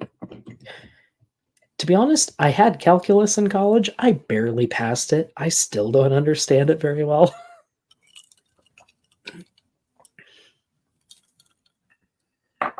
Yeah. I think. Anyway. Oh, go God ahead. equals the square root of -1 says imaginary. I think they prefer the term complex. Well, shall we continue? And also, Let's. the imagination can be complex. That's true. That's true. You're a student in paleontology and they're pouring this into you, I know, and you're swallowing the Kool-Aid. You should not, okay? But I appreciate your zeal for your religion. It does not matter what kind of trees they are standing up running through the rocks. Hey, that was an Here insult. we have these trees that get to be 160. Yeah, you're right. I thought maybe I could slide that past, but you're right. It is. Oh boy. All right. 50 feet tall, the lepidodendron, and you claim that because they grow in swamps. That explains all the layers. Lepidodendron. It wouldn't matter what kind of tree it is; it's still going through different layers. And there's no such thing as a Carboniferous period. All over the world, we see layers to the rock. I bet. Fucking why does he do this to me? There's no such thing as a Carboniferous period. Jesus. I mean, is that a lie? Because in his mind, there isn't. What? In his, as far as he is concerned, there is no Carboniferous. So is it? He knows damn A well lie? that there's a Carboniferous period. He's been told. He has no excuse. It's been written on his heart. He has no excuse. Been to Grand Ooh. Canyon. I've been to what 37. That was a Romans 2 reference. Somebody can tell me the passage. I'm sure somebody in the chat Romans knows 2, the passage. good year. Yeah, written on your heart. The existence of the Carboniferous period was written on your heart. You have no excuse. 7 countries now in all 50 states many times. I've studied this. I love it. All over the world, we find rock layers that are bent. Now, wait a minute. Bent rock layers. And if you look at them carefully, as I've done many times, go up to them and look at them really close, like a Crystal Cove State Park in Los Angeles, California. You get up and look at these rocks. You say, wow, let's really examine them. There are no cracks in the, if the layers are different ages, the bottom one would have hardened before the next one's laid down, and they're all bent with no cracks, indicating they were all soft at the same time. So- If you bend a stack of pancakes, I know while the they're trigger soft, is you won't Kent get misrepresenting internal, science, but he's fracture marks. misrepresenting rocks These here. rocks have no Does that internal, count? fracture.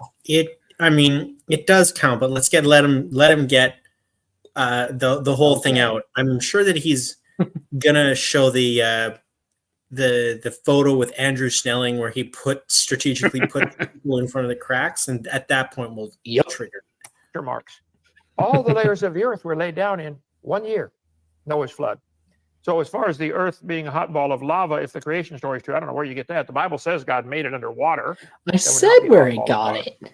Radiometric dating, we can talk about that if you like, but it wouldn't matter. It's all based on assumptions, which are 8 assumptions we can talk about for radiometric dating. Let's see, did I cover all his That arguments? physics is You're saying consistent. rock layers are part. That The is an assumption is assumption, though. physics That is work. all right. Drinking for there are no cracks. Okay, no cracks and physics don't consistent. And thank you, pragmatic crystal of the law is written on our hearts, while their conscience also bears witness, and their conflicting thoughts accuse or even excuse them. Romans 2:15. That's the one. You know the truth. You know the truth of the Carboniferous period is written on your heart. Oh, sorry. Eric F says they have a prickly pear cider. That sounds tasty. I like a good cider. Interesting. All right. Here we go. Of the record. There is no record. The rocks don't talk. You are putting your interpretation on them. The rocks Books don't don't talk talk at all. There's no either. such thing as a fossil record or a geologic record. There's a bunch of layers to the earth, and they don't talk. I think it's much more logical to say all these layers. So does he think that a record, like when we say record, that we mean like a phonograph? Apparently. Or that they just like, because I mean, my understanding, I mean, I'm just some dumb lawyer, right? But like my understanding was that by record, what we meant is that they've recorded, the history of events, and that's the record. It's not, you can't put it in a record player. That's true. I mean, I'm not drinking for that. I guess there is no record in that sense. Are the same age. They're all in here at the same time, and the top layer is not necessarily younger. Okay, go ahead. All right, Sorry, Kat, appreciate it. considering he's still Gentlemen, peddling that tapes, is part of me wonders 10 if he's minutes worth like of thinking opening of an arguments. And now actual like black record. Like the Oh, spinning you can buy his. records. I'm sure you can buy his. I'm sure you can buy his lectures on phonograph, on vinyl, Oh, right? It's my phonograph. that's on my phonograph number 4. Get it for $50. Listen to it, send it back, get your money back, less shipping. okay, sorry, but I just thought of something. You know the Darth Dawkins Christmas Carol? Yeah. I want that on what are those things where you spin it and it like triggers these like fragments of metal that go at certain frequencies? So it goes like ding ding ding ding ding ding ding ding. What are they called? Music I box? had Yeah, I want a music box of Darth Dawkins Christmas carols. Oh, you're a strange human. Yeah, you're a strange Deinonychus. I was gonna say, who you calling a human? Yeah. All right. That's enough. For the Roughly evening. 2 to 3 minutes of rebuttal. So let's jump into some free-flowing discussion where we can ask each other questions, of course, relevant to tonight's topic. Does the geologic column exist? And so, Doc, let's throw it back to you and help us with our discussion. Go ahead.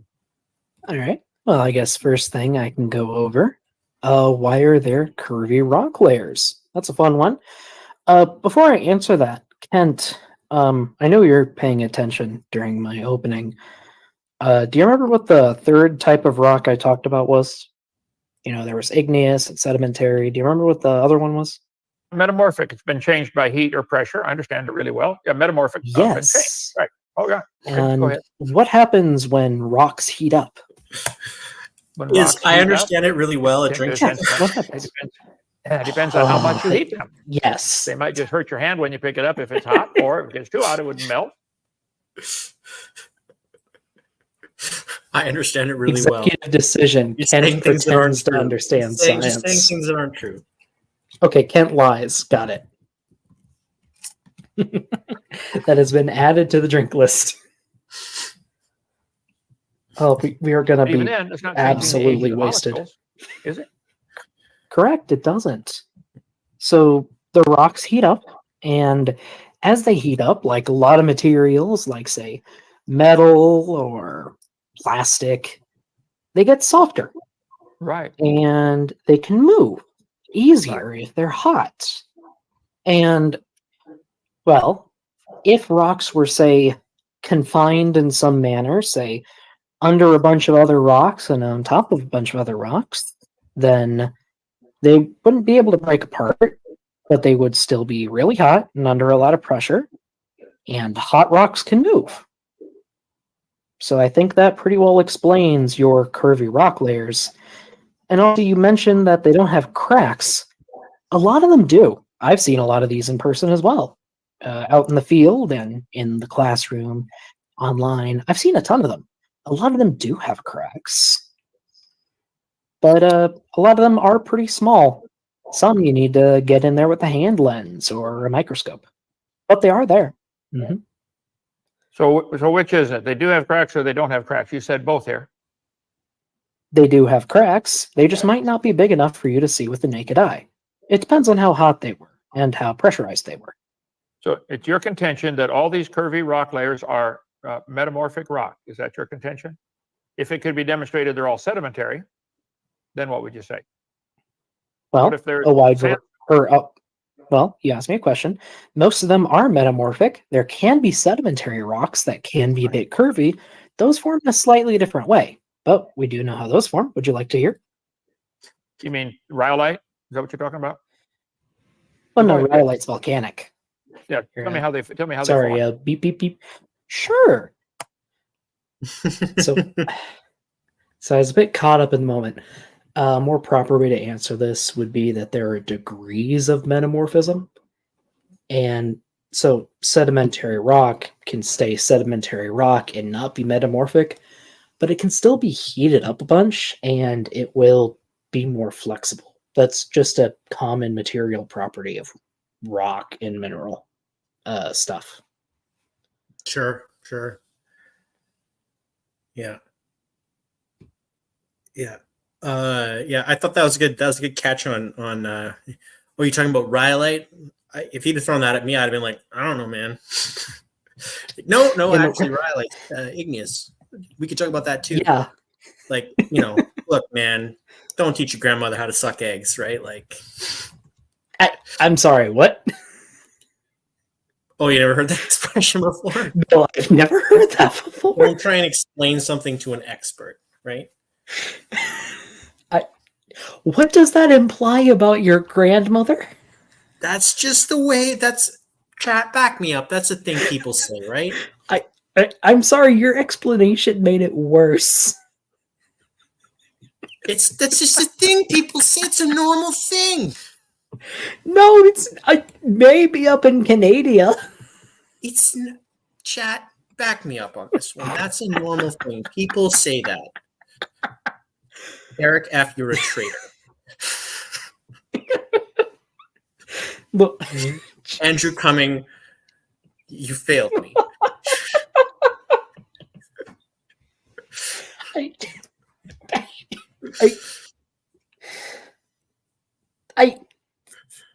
My Speed roller. brain is failing to come up with a proper response besides what?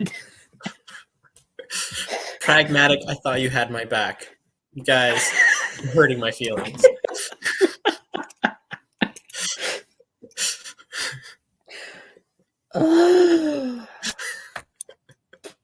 All right. I'm watching. I'm video. I'm a professional. This is serious business. So sometimes sediment will form on a slope, say in the ocean, and it can be partially lithified, partially turned to stone, and there can be underwater earthquakes. Well, Kent, before this debate, we agreed not to flip through our slides while the other person's talking. Anyway, I didn't understand a word of that. What? Talk more clearly. What did you say? So, prior to the debate, we both agreed to not flip through our slides while the other person is talking. I'd appreciate if you didn't. I don't remember agreeing. I don't remember agreeing to that, but okay. And I think that's an interesting. It's an inside baseball thing, because I remember that you and I had this discussion about. You wanted to make that a condition of the debate, and I was like, "Man, he's never going to agree to that." And he's like, "I'm going to try." I don't think he reads this stuff. I think he'll agree to anything. I was like, "Go for it." And you threw it in there, and you're like, "We're going to agree on." Then you have like my October 13th protocol in there, right? Uh-huh. And then you're like, "And we're not going to flip through our slides when the other person's talking." And his assistant or something was like, "Hey, here are his conditions. We agree to those." And he probably just looked at me. He's like, October 13th. Yeah, fine. I don't care. Can't we agree not to flip through our slides? You snuck something else in there, didn't you? There was a bunch in there, and his team didn't ask for any alterations. Yeah. So it went through pretty much unchanged. So I'm not going to show the emails, but no, but you could have put like the entire text of like the Communist Manifesto in there, and he'd have just been like, "Yeah, agree." Yeah, probably. But there were 6 terms that Donnie told me Humanist Kent Manifesto. agreed to. Yeah, agree. Yeah, like the first one, this is a debate on the geologic column, nothing about evolution or anything like that. Well, sorry, that was the second term. The first term was a debate on the geologic column. Second one, not a debate on any other scientific factors. Social and religious issues are irrelevant. You got all kinds of stuff in there. That's hilarious. I wonder if that's ever going to work for anybody else again, ever, now that you burned them on that. But probably it will. I don't know, but hey, at least we know Kent doesn't read the fine text. He just hits I agree on everything. Who has time to read all that stuff? I mean, email just shows how seriously he was taking all this. I didn't answer an email at all. I don't hardly ever do email. But anyway, bingo. Sorry if it bothers you. Odd. Anyway, underwater sea quakes can happen. We register them, and they can cause those partially held together sediments to slip down a slope. And they form all bunched up. It's actually pretty cool. We can do that in the lab. So we can get metamorphic rocks that are all curvy. We can get sedimentary rocks that are also all curvy. They're pretty easy to explain. They don't have to be fully unsolid sediment. Well, maybe you could be the first one to ever answer this question. If the top layer is younger, where did it come from? Can you win a first place medal twice? Because I did answer that in our last debate. Do you not remember? No, tell me one more time. I have a bad memory. Bing, bing, bing. Sure. So most of the atoms, they're going to be the same age.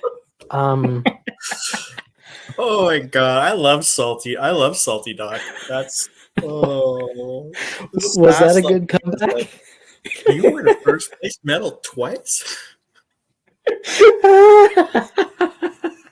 You know what you should do? I'm serious about this. Is you should clip that and you should make a short out of it, because that's funny. You know what? I could. You should do that. That's fun. Although That's a funny. Maybe you can be the first one to explain this one to me. Blah blah blah blah blah. Can you win a first place medal twice? Because I already explained this to you. Although the only thing I will say is, I don't think salty Doc is right. I would say sassy.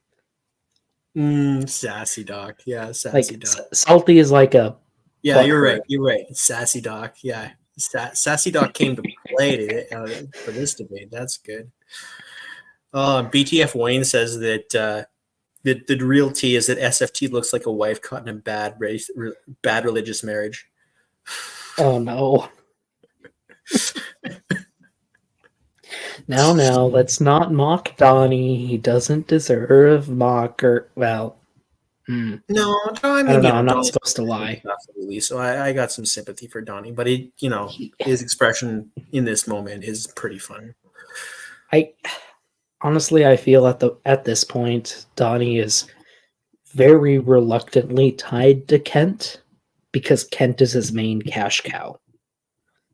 He's not anymore. He's not anymore. He was. I don't think so. No, if you look at his views, he's doing more. He's getting more views from his like eschatology and soteriology stuff than he is from Kent. Huh. Unless Kent's debating somebody.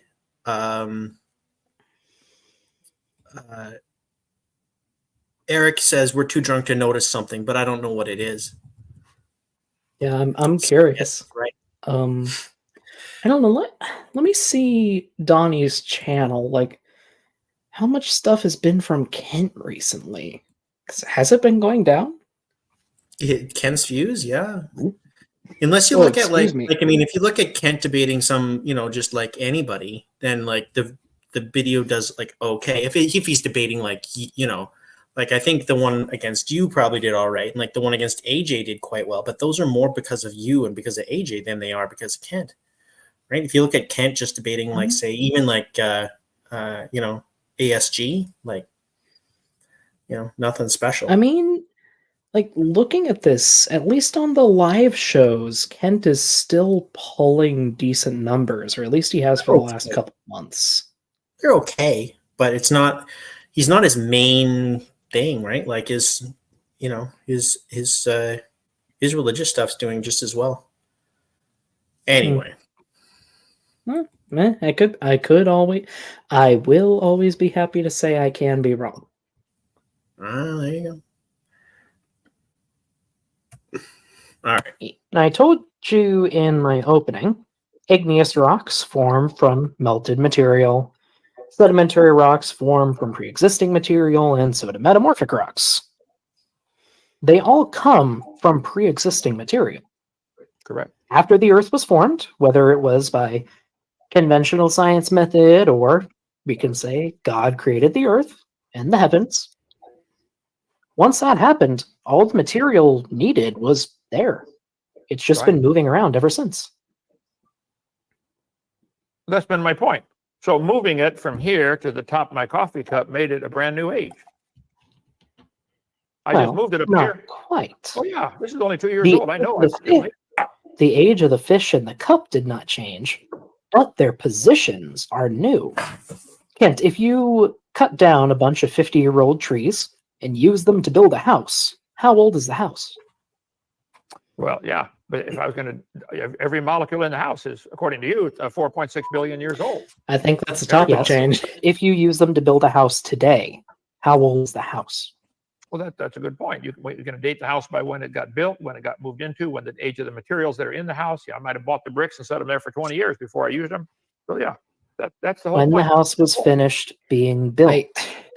If that's what you want to go Yesterday. by. So I feel this falls sort of into the first drink trigger because he's trying to be super evasive here and weasel his way out of an analogy. Before we do that,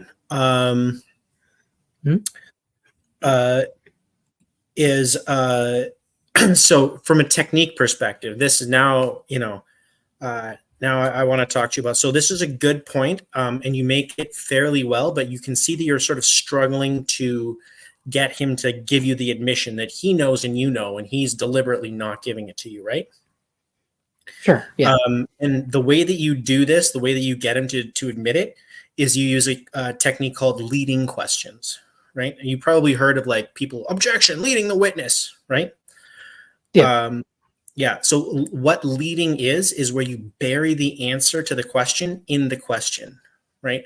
And you ask it in a yes or no Mhm. way. So a simple example would be, you would say, isn't it true that the house would be like the age of the house would be dated from the time when the house was finished being built? Once the last nail was driven into the last board, then the house exists. So if I built it last year, the house is 1 year old, right? Right. See how like the answer is in the question. So I'm not asking you when was the house finished. I'm saying the house was finished a year ago. So it's a year old, right? And now it's harder for Okay. him to dodge because it's a yes or no question, right? Um, Because now no matter what he Right. says after that, if the first word out of his mouth isn't either yes or no, he's not answering the question. And so it's very simple. Even if you're drunk like us right now, you can say, no, that wasn't my question, right? My question was well, simple. so It's a year I, old, I, right? right. I do understand what you're saying. I feel I transition into that though after he evades a couple times. Like, this house was built yesterday. How old is the house?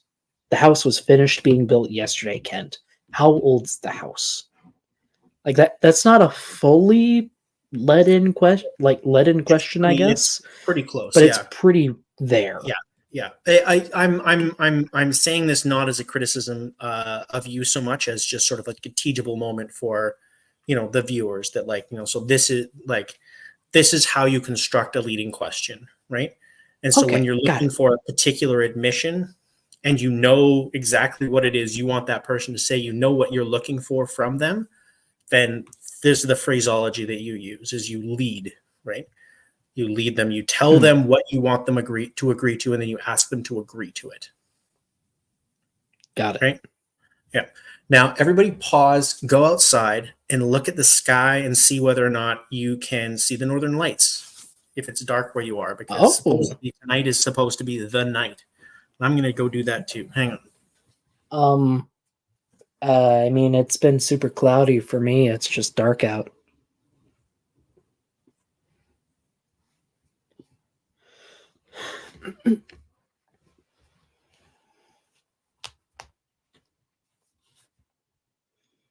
La, la, la, la. Too cloudy for me. How about anybody else? Yeah, too cloudy for me too. Weather's It's been supposed to be like horrible it's the recently. biggest solar storm in our lifetimes or something like that. Like you can see them in like Alabama or something. I heard like it's super, crazy far south because like really, really big solar storm coming in. No, I know Eric. Eric just said I'm too far south. I've never seen it. I can't remember exactly how far south, but we're talking like the middle of the United States kind of thing, like far south. You should be able to see them. So if it's not too cloudy, if you're lucky, tonight's the night. So stick your head out. I mean, unfortunately, as far as I know, most of the Midwest is pretty cloudy right now. Yeah. I mean, that's Eric's where I am. in San Francisco. Yeah, you're probably out of luck. Yeah, that's too far. That's probably too Francisco, far south. But Michigan, you probably see him in Michigan. Yeah. Now, I will say really quick, I've been to San Francisco once on vacation. Like, it is stunning. At least most of the places I saw were absolutely stunning. Like, I've never found a city beautiful before until I went to San Francisco, which I did not expect at all. Yeah, it's a nice town. Yeah. No, I also saw some rocks near there that the next year appeared in a geology lecture I attended, which was a little trippy because I had pictures of the exact same outcrop. That's pretty cool. Yeah. All right, let's watch them. Yeah. All right, sure. How old is the house? Yeah, you can date it that way. Usually you can take the toilet and lift the lid up and look at the date on the back of the toilet to tell if it's a new house when it was built. Usually they start with a new toilet. But you're missing the point, though. All the layers, you're claiming that these layers are different ages, and we can know the age of these layers. Yes. How do you know if you find a layer of rock, how would you tell if it's Jurassic limestone or Cambrian limestone or Mississippian limestone? Don't each of these eras contain limestone? What's the difference between Jurassic limestone and Permian limestone? Well, before we get to that topic, we want to go one topic at a time. Okay. So let's say 50 years ago, your grandpa cut down a bunch of trees and used them to build a shack. Then he built another shack 10 years later with some of the remaining wood. And then some more. So that was a gish. That was a gish for sure. So cheers to that. Do you think so? Oh, yeah. He wants to know about the Mississippian limestone. And then you say, no. I want to talk about, the house analogy first. And that was beautiful. That was good technique. Good job. 10 years later, and so on and so forth. All of the wood that makes up these shacks is the same age.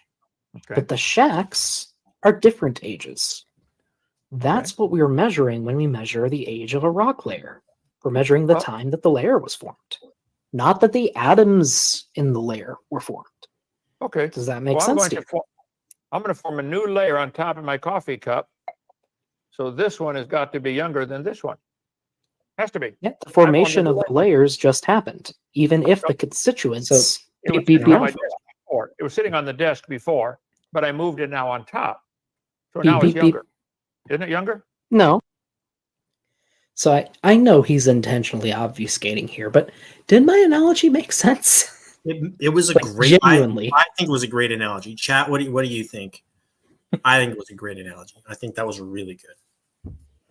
I really liked it. Okay, Andrew says false analogy. What isn't made of set up? You're right. Nah, he's trolling you now. You're right. Well, hey, Andrew, what is coal but wood being deposited as sediment or other plant matter? Now, the real question is coal a sedimentary or metamorphic rock? That was, I know. It was a good analogy. Anyway, here, let's. It was moved and deposited. The particle is still the same age. The formation is new. And we can date the ages of formation. So by taking the 50-year-old logs and building a cabin 20 years later, or a shack, I'm sorry, is it 30 years old or 50 years old? Is that your question? I guess that would be my question too. How would you date it?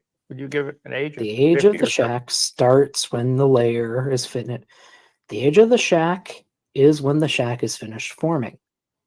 If we're talking about rock layers, really easy way to do this is with radiometric dating. The rock is made of minerals, and the minerals form in a sequence over time.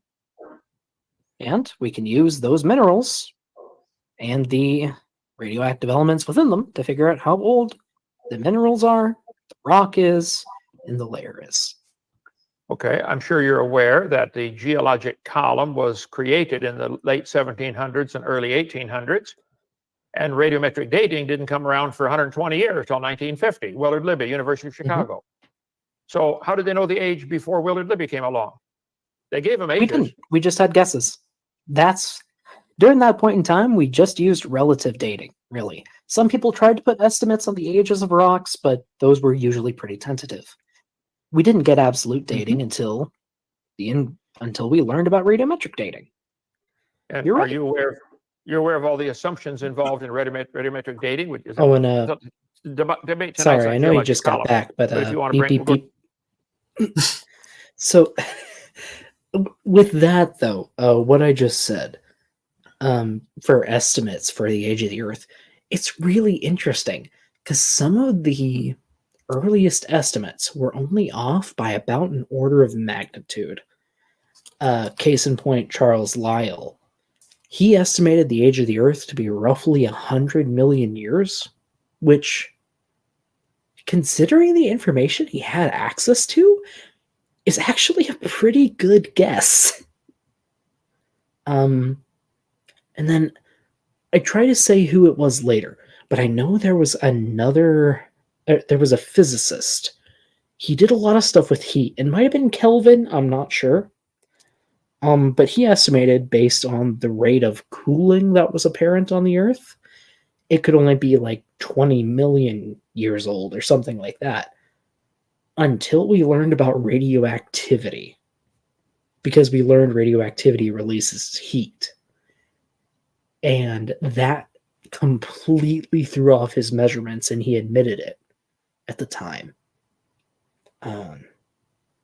It was honestly really interesting, because even the youngest ages from geologists or people who, knew science back then, naturalists, almost all the estimates were in millions of years at the bare minimum. And again, almost all of these scientists were religious, and most of them were Christians. And they were Christians their entire lives. So, it's important to remember that young Earth creationism, as it is today, is a fairly young movement. It only really started arising in the early to mid 19th century, as far as I'm aware. Or early to mid 20th century, as far as I'm aware. Mm-hmm. And they propagandize that they're the original Christians, but they're really not. All right, let's see what we got. Go to that, we certainly Yes, can. yes.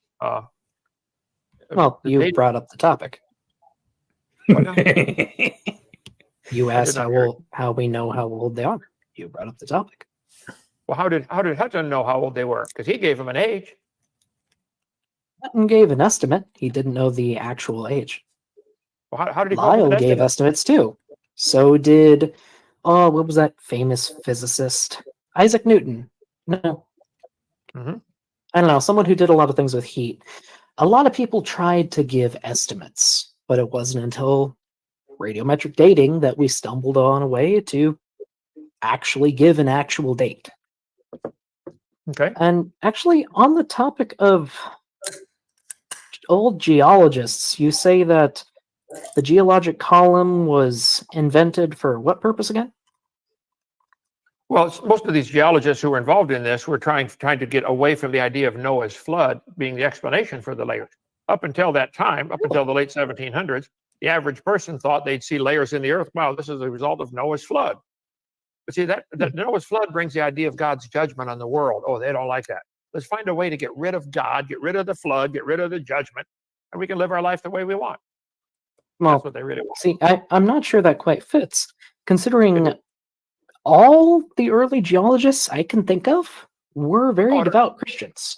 Oh, I don't know. Some of them might Charles have been. Lyell was, James Hutton was, William Buckland, all the ones I can think of, at least in the 17 to 1800s, they were very devout Christians. They're Yep. So what he's saying here, I believe, is mostly an extrapolation from a Charles Lyell quote. I think it was in Principles of Geology.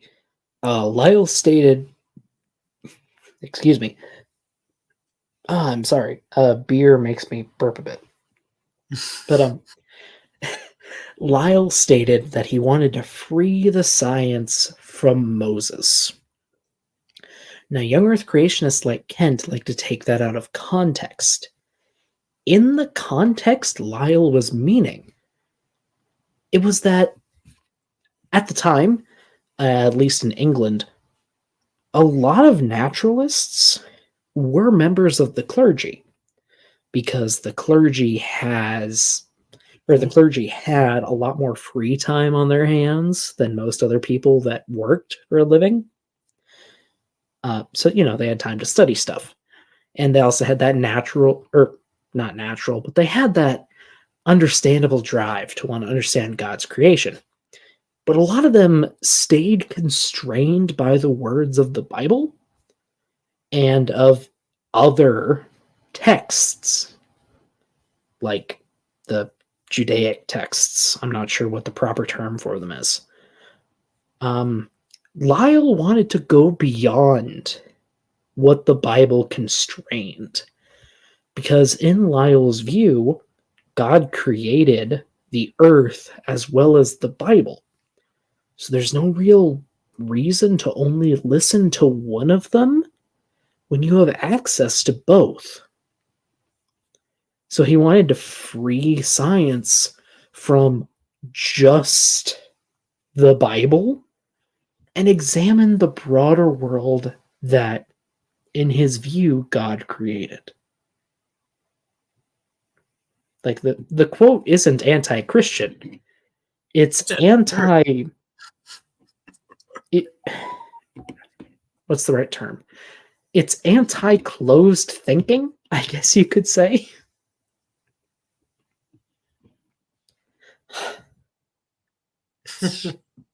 What's for? Yeah, it's just, it's one of the... Not a lot of things get to me. Well, okay, a few things get to me when it comes to young earth creationists like Kent. But one of them is just saying that people weren't Christian just because they don't follow their specific doctrine. Like, that really does get to me. Even though I'm not very religious myself. Oh, anti-dogmatic. Yes, Andrew. That's what I was looking for. Even though I'm not very religious myself, or well, really religious myself, I really do value people's religious beliefs. I think it can be a very important part of their lives. And I don't feel like you should lie about the beliefs of the dead for your own agenda. But what if you're lying? Maybe just a personal thing. Yeah. I mean, not even lying for Jesus, lying for your own bank account, frankly. Yeah. No, I mean, it's another instance of, I'm not calling God a liar. I'm just calling you a liar. Exactly. Yeah. Like that quote is, I'm saying that quote. That line is really accurate. Okay, sorry. I know I went off on a spiel there. No, it's all good. What else is this stream for but going off on spiels, right? Yeah, fair enough. And they, in fact, they wanted to study the natural world to bring glory, or to understand the glory of God. And up until the 1800s, a lot of them did say that the flood probably caused the layers. We just learned more since then.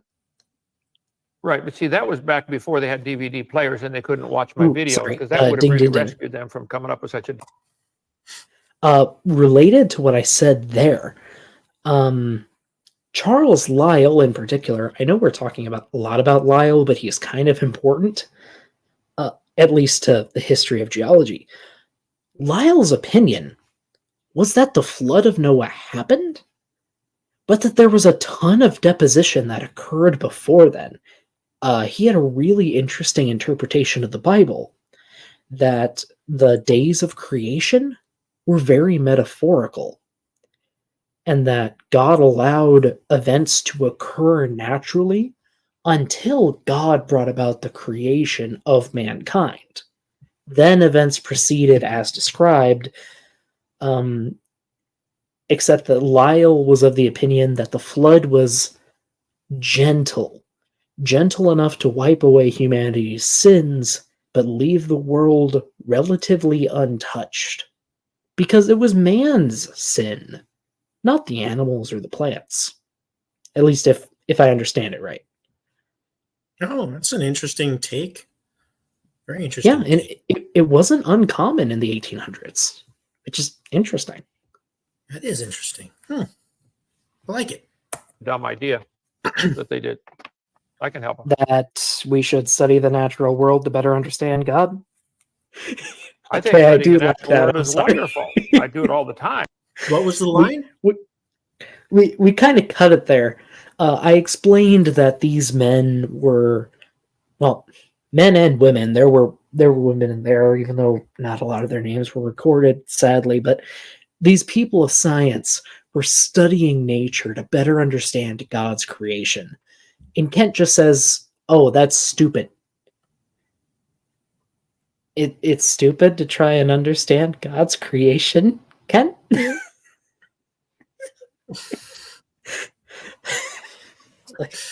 Zing. He wasn't An old listening. series on making babies with 50 some different animals and plants and how they make babies. And I asked the evolutionist to please answer, how did this evolve? Nobody took the bait. Nobody did one of them. I love studying the natural world. That's another drink. Jesus, Kent. Come on. That's two, because I know of two. Because I know that AJ, Elias Jr. has done one, and I know Zach Hancock has done one. Zach Hancock one I've seen because it was on barnacles. Barnacles are just kind of a shrimp that stands on its head and kicks its food into its mouth.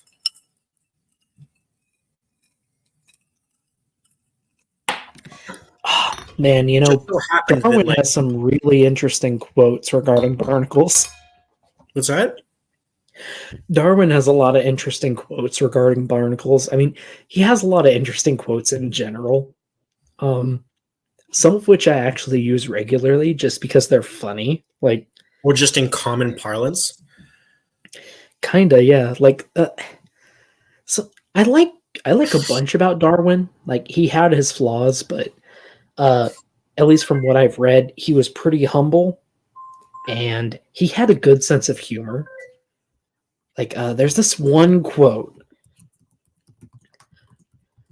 "I am very poorly today," is kind of how it starts. Okay, I'm gonna do my best bad English impression. "But I am very poorly today, and very stupid, and hate everybody and everything."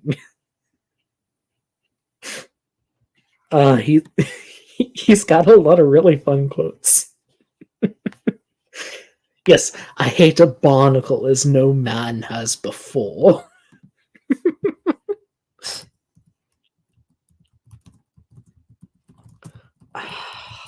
Okay, let me.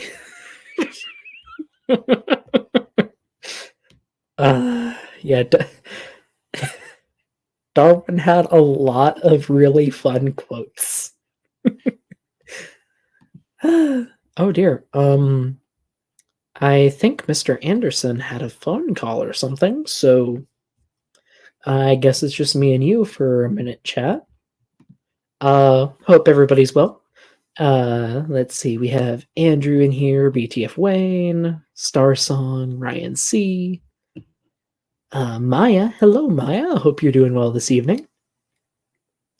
Agreed, Andrew. He wasn't perfect, but I think especially for his time, he was pretty cool. I'm not a Darwin fanboy, but I think he deserves some praise. Especially, Yeah, no, I mean, there was this theory he came up with that was pretty influential, as I recall.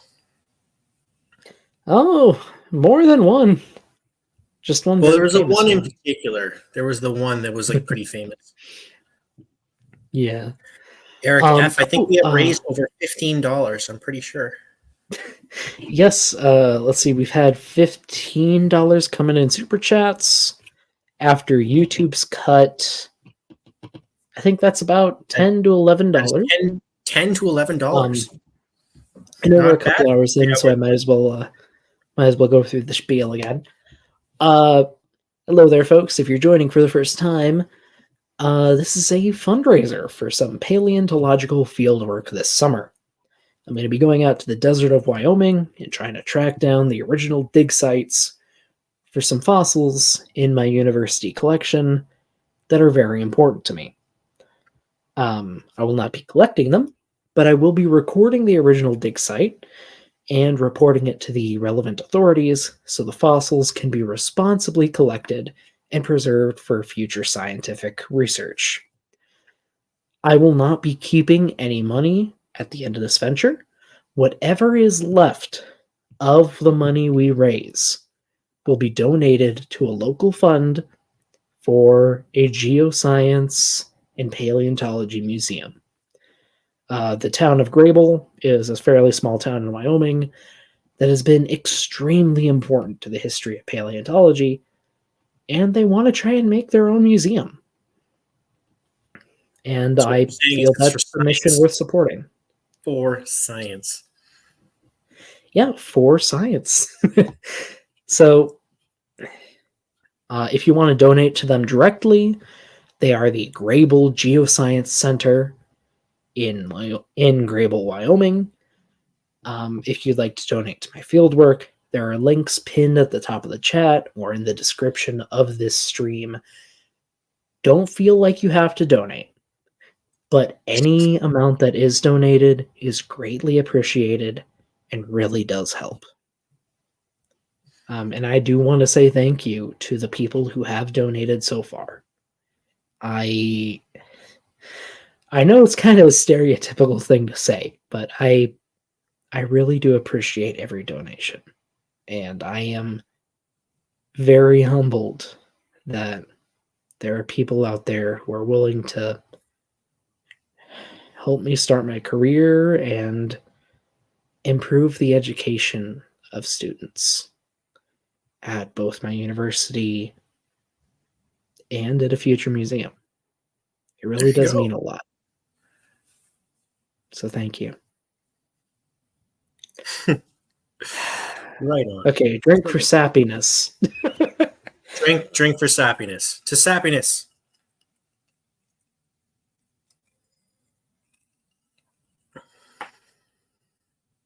All right. I mean, I Yeah, am the Science worried Center I get too preachy, but it really does mean a lot, folks. Like I am for anyone, actually I don't think many people know, to share a bit about me, I actually come from a fairly poor background. I never thought I'd get to go to college because my family couldn't afford it. The only reason I got to go was because I got lucky with a scholarship. And then, the big event of 2019 and 2020 happened, and it kind of stopped me from doing a lot of the field work and internships that I should have been doing to really prepare for my career. But what's happening this summer is an opportunity for me to make up for lost time, a way to give back to my university and the professors that are like family to me. And it'll help others even beyond me and the people I immediately care about. Because I'm from Iowa. It's a landlocked state with no real access to dinosaurs, very little access to geology. But I know there are other kids like me who want to become paleontologists and geologists and learn about the world. And what I'm working on right now is a step in helping them too. And any help any of you give is another step on that front. So, thank you. Thank you. Thanks for me too. I am only 2 beers in, but I'm getting sentimental. Jeez. Here, Let's see. here. Well said. I will address to Icarus. Dapper has promoted the GoFundMe. I have reached out to Erica, but she's a PhD student. She is very busy. But she said she'll, well, at least if I understand the correspondence we've had correctly, she'll look into helping me once she's done with her finals. So here's hoping. which just happened, I heard. And she passed. Good for you, Erica. We're all proud Oh, of you. I did not hear that, but that is good to hear. Mhm. I mean, I didn't have any doubts, but it's good to hear. Things can always go wrong. Yep. No, she passed. I heard it from the horses typing fingers. Yeah, yesterday or the day before or something. So it was That's good. It good. was in between sassy exchanges with Sam Redefine Living. It was great. Oh, she got her project approved. That's great. Yeah. Like there are a bunch of really great paleontology and kind of anti-creation, not anti-creation, anti-pseudoscience channels on YouTube. Off the top of my head, I doubt anyone here doesn't know, but Erica or Gutsy Gibbon, fabulous channel, very well informed. She does a ton of research and it shows. Especially when it comes to topics she's not majoring in, like geology. She does her homework, and I can say that as someone who is a geology major. There's also a channel I like to shout out a lot called The Skeleton Crew, which if you search just Skeleton Crew, you'll probably get a lot of Star Wars stuff. If you search Skeleton Crew Dinosaur, you'll get their channel. Cool. They talk a lot about paleontology and are currently looking at dinosaur designs in Jurassic Park products, which is kind of neat. And they are all paleontologists, so they do their research and it's pretty well informed. It's great. That's great. You know what? We should play some more video here. Let's do it. Yeah, I'm sorry. It's okay. Here, a theme park. We have a petting zoo. I love studying Petting nature. zoo. To me, every time I look at it, I say, wow, God, you are so smart. You're You're so amazing. smart. I don't have a problem praising God. Well, I did- if you love studying nature and you love praising God, how do you recognize a flood deposit? What do floods look like in the rock? Can you tell me? Well, with the flood, with what we call tidal pumping, see, the earth is turning and it is round for you flat earthers, knock it off, okay? The moon is up there about this size, okay?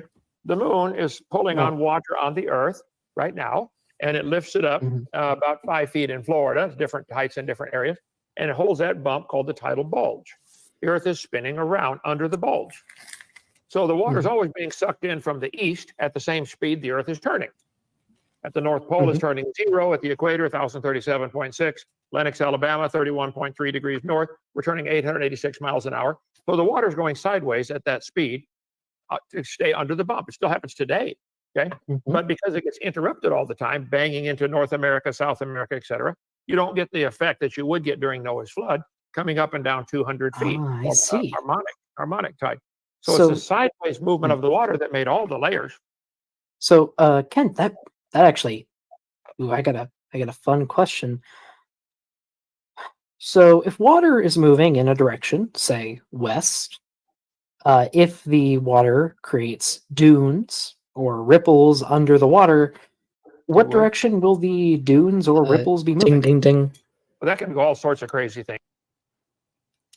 Sorry, so I got distracted here a bit. Originally, I was intending on doing something you suggested, which was, that's really fascinating, Kent, but it doesn't really answer my question. I intended to go to that. Yeah. But then my brain kind of did a lateral jump to something else I could ask him about and decided to go with that for some reason. Yeah. But I remember thinking of, yeah, Kent, that really doesn't answer my question. Can you try again? Classic technique. But I wonder where I learned it from. You know, if you have another thought and you're in the middle of doing that, write it down. Stay on target. Finish the one. Yeah, press that's home, fair. Then circle around. Thrust, then cut. Right, one thing at a time.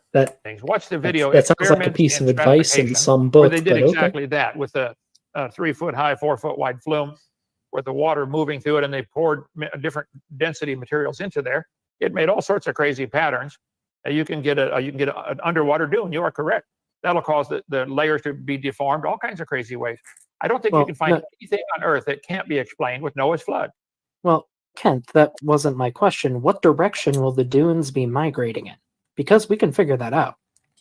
Well, if the tide If the water is moving west, what way will the dunes be moving? It's going to be complicated now. If the tide's coming up, it's going to suck water in. If the tide's going down, it's going to push the water out. So you can probably get both directions. I don't think that's quite right, because the Earth is constantly rotating, so the tidal bulge would be going in the same direction constantly, and so would the water. And that would produce, say, sand dunes moving west. No, So we shouldn't have any sand dunes that are going east that were That's not formed by true. water, should we? no, No? because No? it has to pull the bump up, and then it has to empty the bump. Now there's where it starts going the other direction, or even north-south. I think you can get all kinds of things. Plus, if at the same time, if you have the crust of the Earth all cracked up from Noah's flood, when the fountains of the deep broke open, the whole plates the size of Texas might have shifted and turned. And you So, I mean, is it harmonic tides, and is the whole world covered in water such that the water is only going to go in one direction and there'll just be a big wave that goes around and around, or isn't it? That's, Yeah, he can't stick to a model. yeah. It's whatever is most advantageous in the moment. Yep. might have had dunes that were made during the flood facing one way, and now they're reoriented. You agree the Earth has tectonic plates and they're moving around, shifting around even now? Yes, they do. Okay, good. And Me how too. quickly do those plates move? Oh, it depends on a lot of different factors. It's too hard to give an answer to that. I think when they were freshly beep, cracked, beep. before they had a chance to seed into each other, well, during Noah's flood, they might have moved Beep, a beep, lot beep. faster than they are now. So, That was you gish galloping yourself. me or him? You. Yeah, so That was a self gish. Those are rare. Drink for that.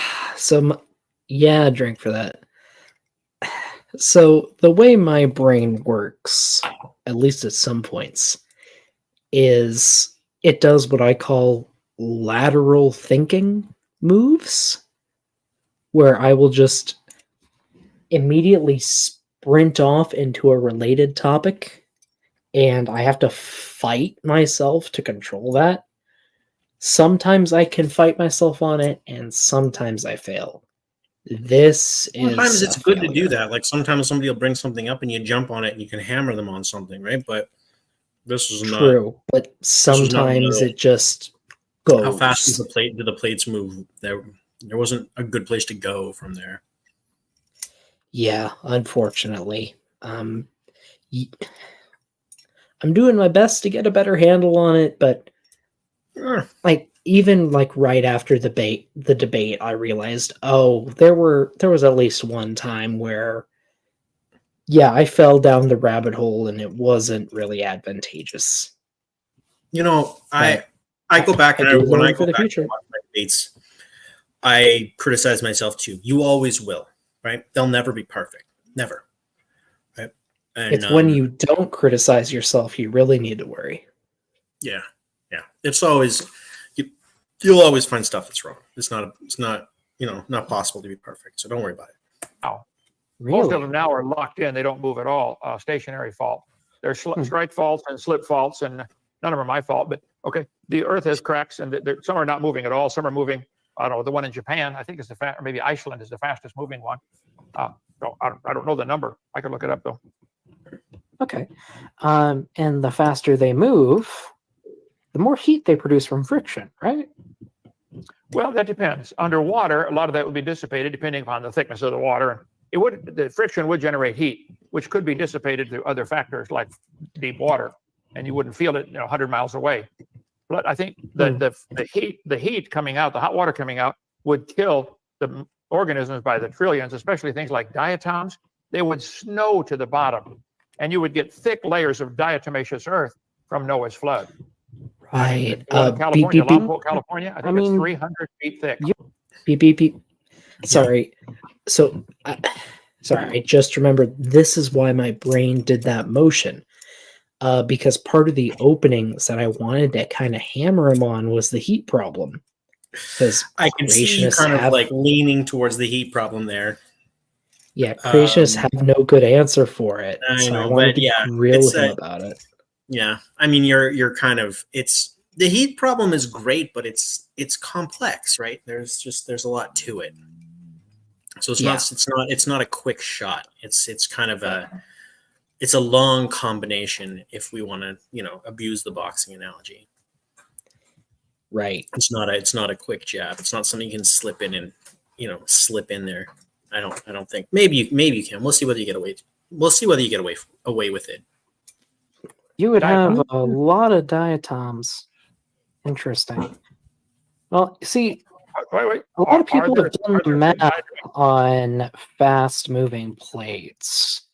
hang on, A lot there of people, are including things like creationists, and the numbers they consistently come up with are enough to completely boil away all of the water on Earth and turn the planet into lava. Okay, now you So want me- I'm you not want me sure to- that works, Kent. I'm not sure that Okay. works. So because you're not sure how it works, therefore all the universe fit in a dot smaller than an atom and exploded 13.7 billion years ago, and the Earth Oh. formed as That's a gish. Topic change. That's a full gish right there. Yeah, I did catch him on this, so I'm happy I caught him on this.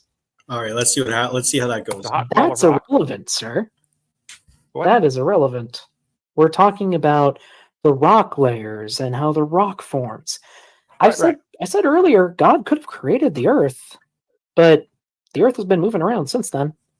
And, well, honestly, I don't know. We don't really have flood deposits. Like, we have lots of rock layers that formed in a lot of different ways, which we know because we can recreate them in the lab and see them forming today.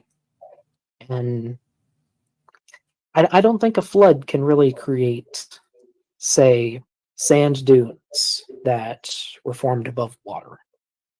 Okay, well, I'll show you the video when we get to heaven. Try to get the video to wherever you are at the time, and maybe you can watch it. Hmm. If you Oh, was saw it that a happen, threat, Kent? That's a lovely threat. Thank you. that's a threat. So happy you're rooting for my Does that kind of immortal count as an soul. Thank insult? you. I would love to see you give your heart to the Lord and get saved. I don't know, but if you're not Like, saved, I going feel to hell, that then counts I'll as try an to be God insult with many / threat. Now it's definitely an insult.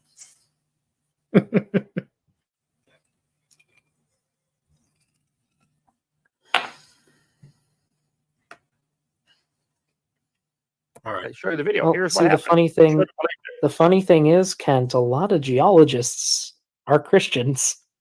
Like a lot of them. Right.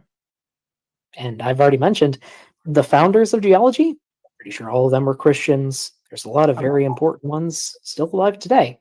So I am not sure a belief in a young Earth is necessary to be saved, especially since if God created the Earth, well, I'm not sure why you would ignore God's creation when it's screaming that it's an older age. It's I just don't hear odd. it. I don't hear it screaming anything. I got all kinds of fossils. They don't talk at all. I look at the fossils and say, wow, this poor thing died in the flood of Noah, a petrified closed clam. Clams open as soon as they die. We got hundreds of petrified closed clams in our Some do. museum. Clams also I'd be like to very- bury themselves in the mud, and they can't open themselves when they're buried. And some Right. don't even open up at all. I'm just not understanding your verbiage here. Can you, what is it, the microphone or what is it? Why am I? Sure, clams like to bury themselves. Right. And when they're buried, they can't open. A lot of clams also just don't open when they die. Some do, but not all do. Okay. Some slam shut tighter. So So I'm clams that not are sure that's closed, the evidence you're thinking it is. wait a minute, clams that are closed and petrified, buried themselves and committed suicide. Don't they normally bury themselves and then come back out? No. Not all of them, especially if they die while Ding, buried. ding, ding. So they're committing suicide. I that is a Yeah. left turn into a Dumbness. cornfield, Kent. What's that? That is a left turn right into a cornfield, Kent. Like that is a change of the topic. Sorry, that's a slight Midwesternism. Oh, wow, I'm actually slipping back into my natural accent a little bit. There you go. You know what? Go back out there and teach your grandmother how to suck eggs. I'm not going to teach her how to do that. I have taught her a bit about geology though, and it's pretty fun. She has a full rock garden dedicated to fossils I found back when I was a kid. Wow, I really am back in my Okay, so most of the time I have a bit of a different accent than my natural one, just because that's kind of hard for people to take you seriously when you talk like you're from the backwoods. But it appears I've kind of slipped back into it now. Is this your natural accent? More or less, it's a little bit of backwoods, a little bit more country, I guess, than you'd normally hear. A little bit of drawl, not as much as you get with the southern accent, but it's there a bit. I hear it. I hear it. Anyway, so to explain this topic to anyone confused, what are colloquially called clams, or more accurately mollusks, hard-shelled usually organisms, are there's a lot of different types. Some of them, like Kent, almost called him Clint, like Kent says, pop open when they die because their lips are held shut by a muscle, and when they die, that muscle relaxes or rots away really quick, and they just pop open. That's not all mollusks, though. In fact, the two major groups of mollusks are bivalves and brachiopods. If I remember them correctly, bivalves do pop open when they die because they're held together by a muscle. Brachiopods, their mouth is held shut by a ligament, and they have to use muscle power to open their lips. So when they die, they clamp shut. And I think there are more bivalves today, but for most of Earth's history, I think there have been more brachiopods. So most of the fossils you're going to find as shellfish are brachiopods. Is the one he's holding there a brachiopod or a bivalve? I don't know I don't know. But the other important thing to consider is a lot of shellfish do bury themselves. And Kent takes it to say they committed suicide, which just no. Like, just it's so stupid. I almost if you die in a car crash wearing clothes, you died wearing clothes, regardless of if your natural state is with or without clothes. You died with clothes. You didn't put on clothes, and because you put on clothes, you died in a car crash. It's not causal. You just happen to die while wearing clothes. Yeah. Okay, let's get let's hit this up. No, they just this was every other living thing. Consternation in the. So they're too stupid to know. Hey, shouldn't bury myself like this. No, that's how they make their living, and that's how they keep themselves safe. So they make their living by going down deep and dying. Badgers dig burrows too, and they die in those burrows. They're not stupid. That's what they do to keep safe. They intentionally die? Isn't it more logical Well, they to say don't want to die, but they do die there. Yeah, that's sad. Well, they find them all over the world, including the top of Mount Everest. So you get petrified clams that are cloned by the thousands, by the millions. There's a place in Tennessee, there's probably millions of them in one hillside. So my point would be, bigger picture. The Bible says at the end of time, there would be scoffers who would be willingly ignorant of the creation and the flood and the coming judgment of God. Bing, bing, The bing. flood is the best. Sorry, I was muted. I think we had 2 topic changes right after another there. Oh, okay. So I think that's 2 drinks because, let's see, what was it? He immediately changed the topic away from, them killing them or unaliving themselves, whatever YouTube finds more appropriate, by burying themselves, and then straight into, well, these are found at the top of Mount Everest. And then the Bible says there would be scoffers in the last days, which, of course, he thinks the Earth is going to end in 2028. Right. Well, For his some reason. probably will. I mean, statistically, it's more likely every year. There you go. Oh, there's 2 there,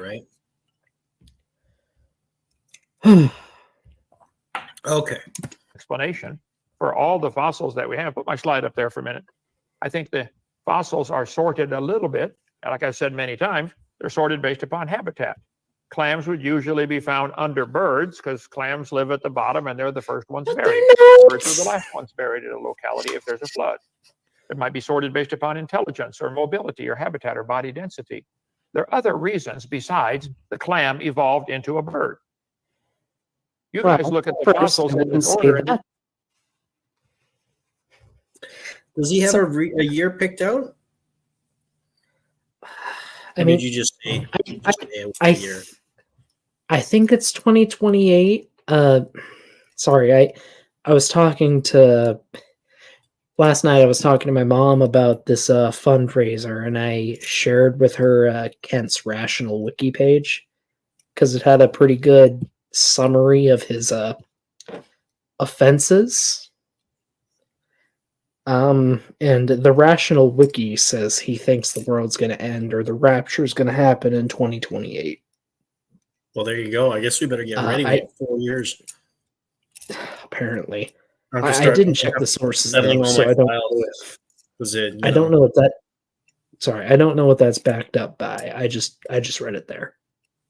Oh, I mean, that sounds like a pretty solid source. If it's written in a book, I mean, how do you doubt that? Okay.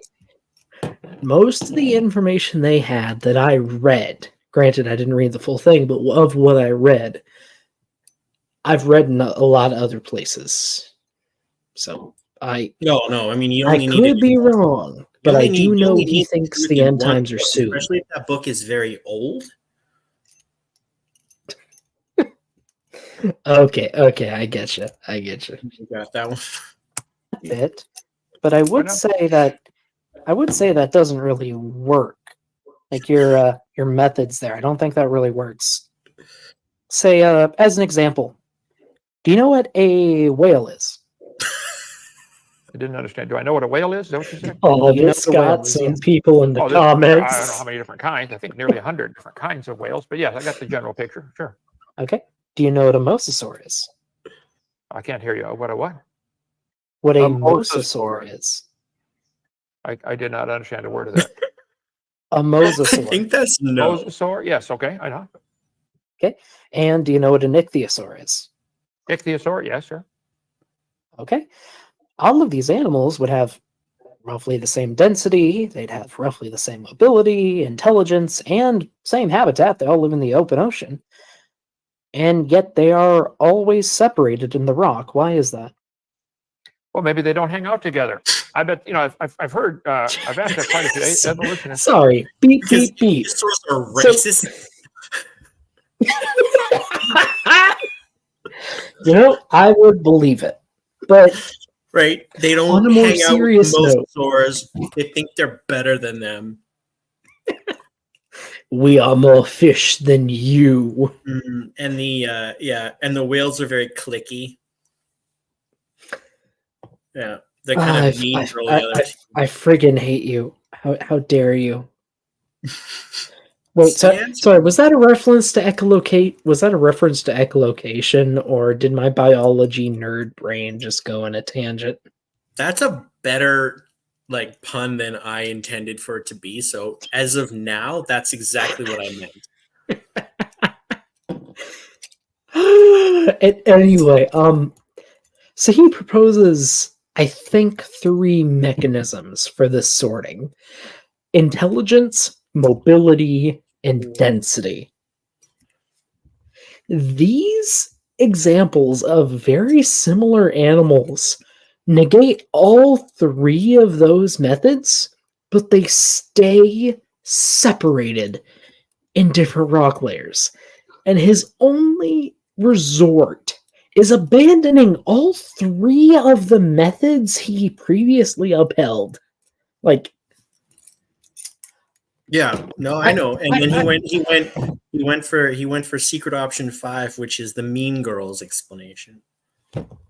apparently, just like, so Now, I'm a science so you need a whole dinosaur. separate ocean for the ichthyosaurs. Now it's just as nice as all the other oceans. It's different but equal. Okay, we're gonna build a wall. The ichthyosaurs can have the South Atlantic, Yeah, and but the the whales whales can get the for it. North. The mosasaurs can hang out in the Caribbean and Kansas. Anyway, I'm a science dinosaur. I don't usually We're gonna have dabble to, in like, logic too the much. racist ichthyosaurs after this, like, ends. Look, they got those fancy Procealus or what is that? We're gonna have The to, like, train vertebrae are unique. They got those vertebrae and they know it. like But, hashtag clicky whales. Hashtag. Whale click. Yeah. It just like I'm not too deep into logic, but I know that doesn't logically hold up is what I was wanting to get to. Yeah, no, but that's a meme now. Like, we're gonna need to, like, I don't know. I think there's like a thing where, like, I don't know. I can make like special, like, emojis or something at some point, and, like, we'll have to have like a hashtag whale click, but it'll be click You like can do QUE, right? Okay, you can do that, or you can start like a Redbubble page where you can like sell merch and people can choose what they want to put a design on, like a purse or a shirt or a skirt or whatever. Mhm. I demand 30% royalties though because I made your meme better. Oh, for the whale click. For the whale click. My top seller is gonna be the pig snake anyway. So Join the whale click. Pig snakes pig snake. slither out or whatever.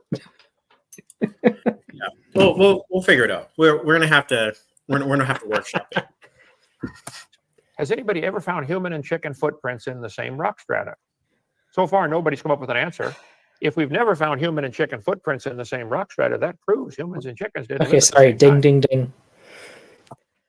Sorry, I know we just hit play, but we found their bones in the same rock strata, Kent. Like, it's not hard.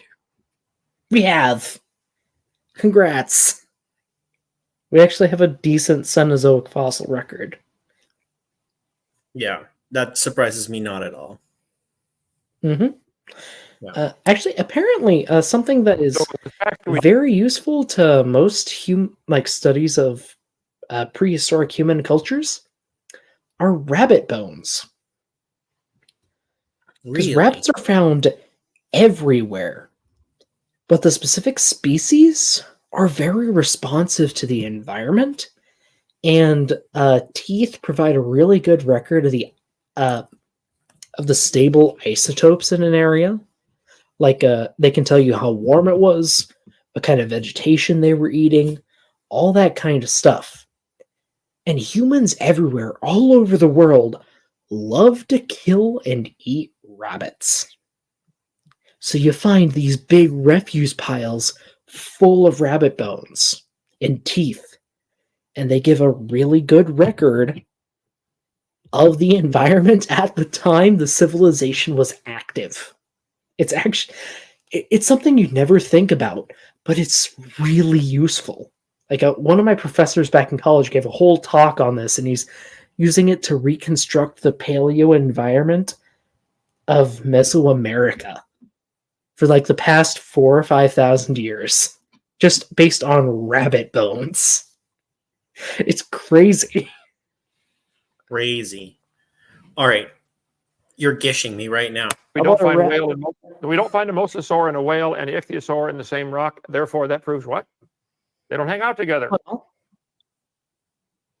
I mean, do you have evidence for that? Or can there be another mechanism that explains it? I've got evidence they don't hang out together because their Fine. fossils aren't found together. We do find them in the same geographic area. Like, let's say we find them all in Wyoming or, say, Pakistan or something like that. But we find them in rock layers that are at different heights. Why is that? Well, the flood of Noah would have deposited layers, and the tide going up and down would have made many, many layers. Noah was in that ark for a year, and you get right now in the Pacific Ocean, they're what they call trash islands. Gish, drink. Gish, drink. Because, like, they're all air-breathing vertebrates, man. Almost perfectly adapted to the water. Like, every one there of are these trash groups. islands in the Pacific, not at that time, but Like, I'm not kidding. These things eat the same things. They have roughly the same brain to body ratios. They all give live birth. They're all exactly the same level of you're adapted preaching to the choir. ocean You're preaching the life. choir, man. You're preaching the choir. Because of the Coriolis effect of the Earth's spinning, Yeah, sorry. the oceans have a current. North of the hemisphere, they spin one way, of the equator, south of the equator, they spin the other way.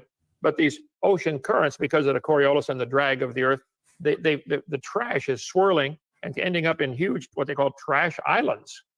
I think during Noah's flood, you get the same effect with dead carcasses floating, and they would be separated a little bit based upon density or mobility or body texture or resistance to water flow. All kinds of things can do that. Mhm. But you'd get giant trash piles of dead animals. They might have died 1,000 miles away. That's an interesting hypothesis. I think it beats the idea that all the animals came from a dot, beats that hypothesis big time. Well, I never said that, Kent. In fact, I said do you I'm believe not the saying that. Oh, do you believe the Big Bang Theory? Gish, Irrelevant. drink. Gish, drink, but yeah, my response. Irrelevant. I already said God could have created everything. Well, you're right. could- I know. I could be a To this Christian. discussion. I could be a Hindu. Oh, you don't want to answer it. whatever. I understand. Same argument. No, it's just irrelevant. Okay, I'm not What ashamed is to this a answer. topic I don't believe about? Geologic column. You think all these layers of rock are different ages. Okay? So Did all these, did it all has these nothing atoms, to do with the Big Bang. well, did all these atoms that make up the geologic column come from a Big Bang? That would be relevant. If all the They're all probably where about they- the same age. Yeah, did they come from a Big Bang? Is that where it all started? They're all about the same age. So they all came from a Big Bang. Your Honor, he's not answering the question. I'll answer for him. No, Yes, we Kent, believe- I am answering it, just not in a way you like. They are all Okay. the same age, regardless of if they came from the Big Bang or if God created them. They are the same age. I agree with you on that. So you're agreeing there's no geologic column then? The ages aren't different. The ages can't be different. Thank No, you. Kent, I win. because I've already explained how rocks form and how rock layers form, and that the layers can form at different times.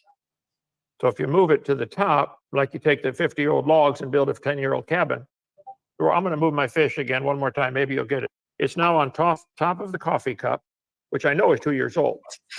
So this Fish fish has got to scallop. be less than 2 years old. Moving No. it. Fish scallop.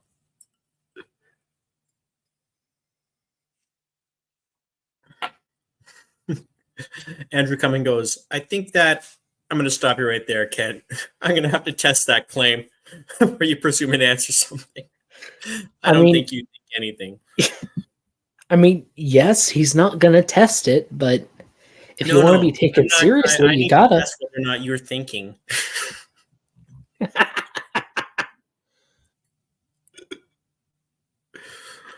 That's like your opinion, man. I mean, look, are there like these massive deposits of like dinosaur carcasses right where that Coriolis effect says that they should be? No, there aren't. Okay, real talk. If that did happen, you know what we would see? They'd all be deposited together. I 'Cause know, they have the right? same body density. Like this Oh, isn't but an he said something explanation. about He doesn't get it. skin texture is what's differentiating them now. He said something about that. Could be lots of different They're things. all Their interaction with they're all water. freaking smooth. They're just smooth. They have the same You don't know texture. that. You don't know that. You know They nothing. have their You know nothing, Jon skins. Snow. Like, Get from I one mean, area to another. not to Formation sound like a is- weirdo, but we have That their particular formation skins. is new. Does sound It can be weird. made of older parts, just like rock layers are often made of older parts. Okay, so they're telling the kids It's in made of school. old atoms. Well, they're telling the kids in school that the Carboniferous era is what, 450 million years old. Cambrian era, Mhm. 100 million years old.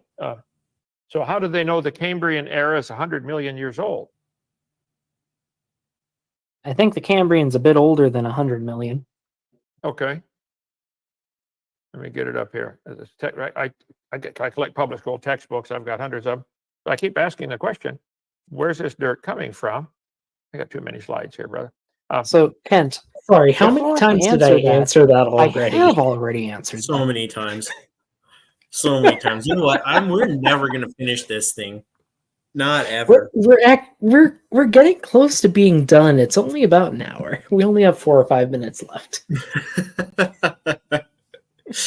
It's been fun though. I don't know about you, but I mean I thought this is pretty fun. This is kind of different than what I'm usually the way I usually run these sorts of things. So it's pretty interesting. Yeah, I Yeah. am having fun, and sorry if I'm being a bit too talkative or annoying or anything. No, Just- I'm not giving you I'm having fun laughing at this clown. that's no, I mean I think it's you did a pretty good job here. You did a pretty good job, Doc. You know, it's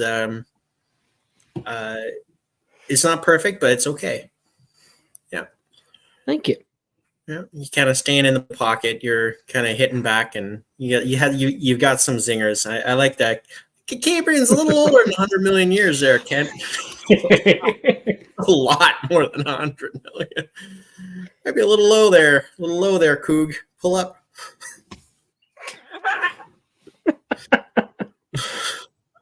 Oh, What did well, I say before? we can finish this. We can You said finish a lot this. of We things can do before. I it. don't remember everything you said. They came from pre-existing material. They can be from a melt, or they can be solid pieces of previous rock, or they can be older rocks that have been changed by heat and pressure. Sure, metamorphic They're rocks. pre-existing material. Therefore, it's a new age now. It's a brand new age because it got melted and recycled into metamorphic rock. That's actually that. You know what? He's unintentionally correct. That's exactly right. True. Do It's we a drink new from it? age because it melted. Because that's how zircons work, right? Because they don't measure how old the atoms are. They measure how long has it been since this rock last melted. That's the way it works. Yeah. I mean, okay. Right. Sorry, focusing for a half second. What zircons record is the last time that the mineral was melted. If they are remelted, the age resets, at least along the outside. And we can tell that because the outside of the crystal and the inside will give different ages. We can tell this. We know how to correct for this. And for some reason, Kent hasn't kept up with the last 40 to 50 years of the record of geochronology. I wonder why. Kant hasn't kept up with the last 300 years of science. I mean, what are you talking about? I mean, yeah, you're right. There you go. We should check your whatchamacallit, your My GoFundMe, yes. Yeah. Okay. No more to the GoFundMe. Let me double check the other places. For anyone just joining us, I will say. This stream is to Where have you raise been funds. all evening? That's what we will say. We will say, shame. I mean, that's shame. fair, but people are busy. People are busy. People are busy, and you know what? I'm happy to have whoever is. I mean, it's like, what is it? It's late on the East Coast, especially. It's late, and there's still 18 people. True. What are you guys doing? What are you guys doing here? Something wrong with y'all. Well, I mean, we should be thanking them for joining us. You're But, right. You're right. I mean, I'm questioning your judgment, but I do appreciate you all. To anyone who is Thanks just for hanging joining out with us, That's this it. is a fundraiser to raise money for, paleontology fieldwork this summer. I'll be going out to Wyoming, trying to find some dinosaur fossils and get them preserved for future research. Whatever is left over from the fund will be donated to a local museum to help educate kids who love dinosaurs and interested adults as well. So, any amount that is donated is greatly appreciated, but don't feel like you have to. That said, thank you if you do donate. Now, I have to go use the bathroom really quick. I'll be right back. I can still hear, though. All right. Well, mute your mic then, at least. But yeah, no, you know what, guys? I really do appreciate you guys all, even though nobody backed me up with respect to the grandmother sucking eggs thing, which is a normal thing that people say. I'm telling you. But here, let's play a little bit more of this clip, and we'll react to it here. Is that your answer? The layer is a new age. The layer's the same age? Well, so There- if, let's say, we have a sedimentary rock layer, and that layer gets metamorphosed, Right. the original sedimentary layer is still the same age, but the date of the metamorphism, that's new. It's still the same rock layer. It's been changed. So I've got this 100-million-year-old sedimentary rock, and we melted it and put it on top as a volcano came out as a lava flow or something, and it's now the same age as it was before? Well, Or did if it? you melted it and then allowed it to cool, it would Right. form new crystals. And the crystals would record a date of 0. Well, the crystals are still made of the same atoms. Now, come on, we didn't form new crystals. Yes, We formed recycled they are crystals. made of the same. Again, Kent, the atoms are the same, but they can form new crystals. Right. So when you're dating that with carbon dating by these crystals, or not carbon dating, potassium, argon, rubidium, Yep. strontium, lead, one of these, you're Yep, actually dating right. the time the crystal formed, not the layer. Correct. Yes. You're dating the time the crystal formed, and the crystal is in the rock, and the rock is in the layer. If that rock is native to that layer, and that crystal is native to that rock, which we can check, then, since we know the age of the crystal, we know the age of the rock, and the age of the layer. Okay. Many evolutionists have admitted or agreed. So right there, I mean, that was good, because he there he goes. He's like repeated back to Doc the idea that, so it's the date that these crystals form, and these crystals form when the rock hardens, and so you're dating the age of the crystals, and the age of the crystals tells you the age of the rock, and it's like, yeah, yes, exactly. So, now for every future debate, what do you guys want to bet that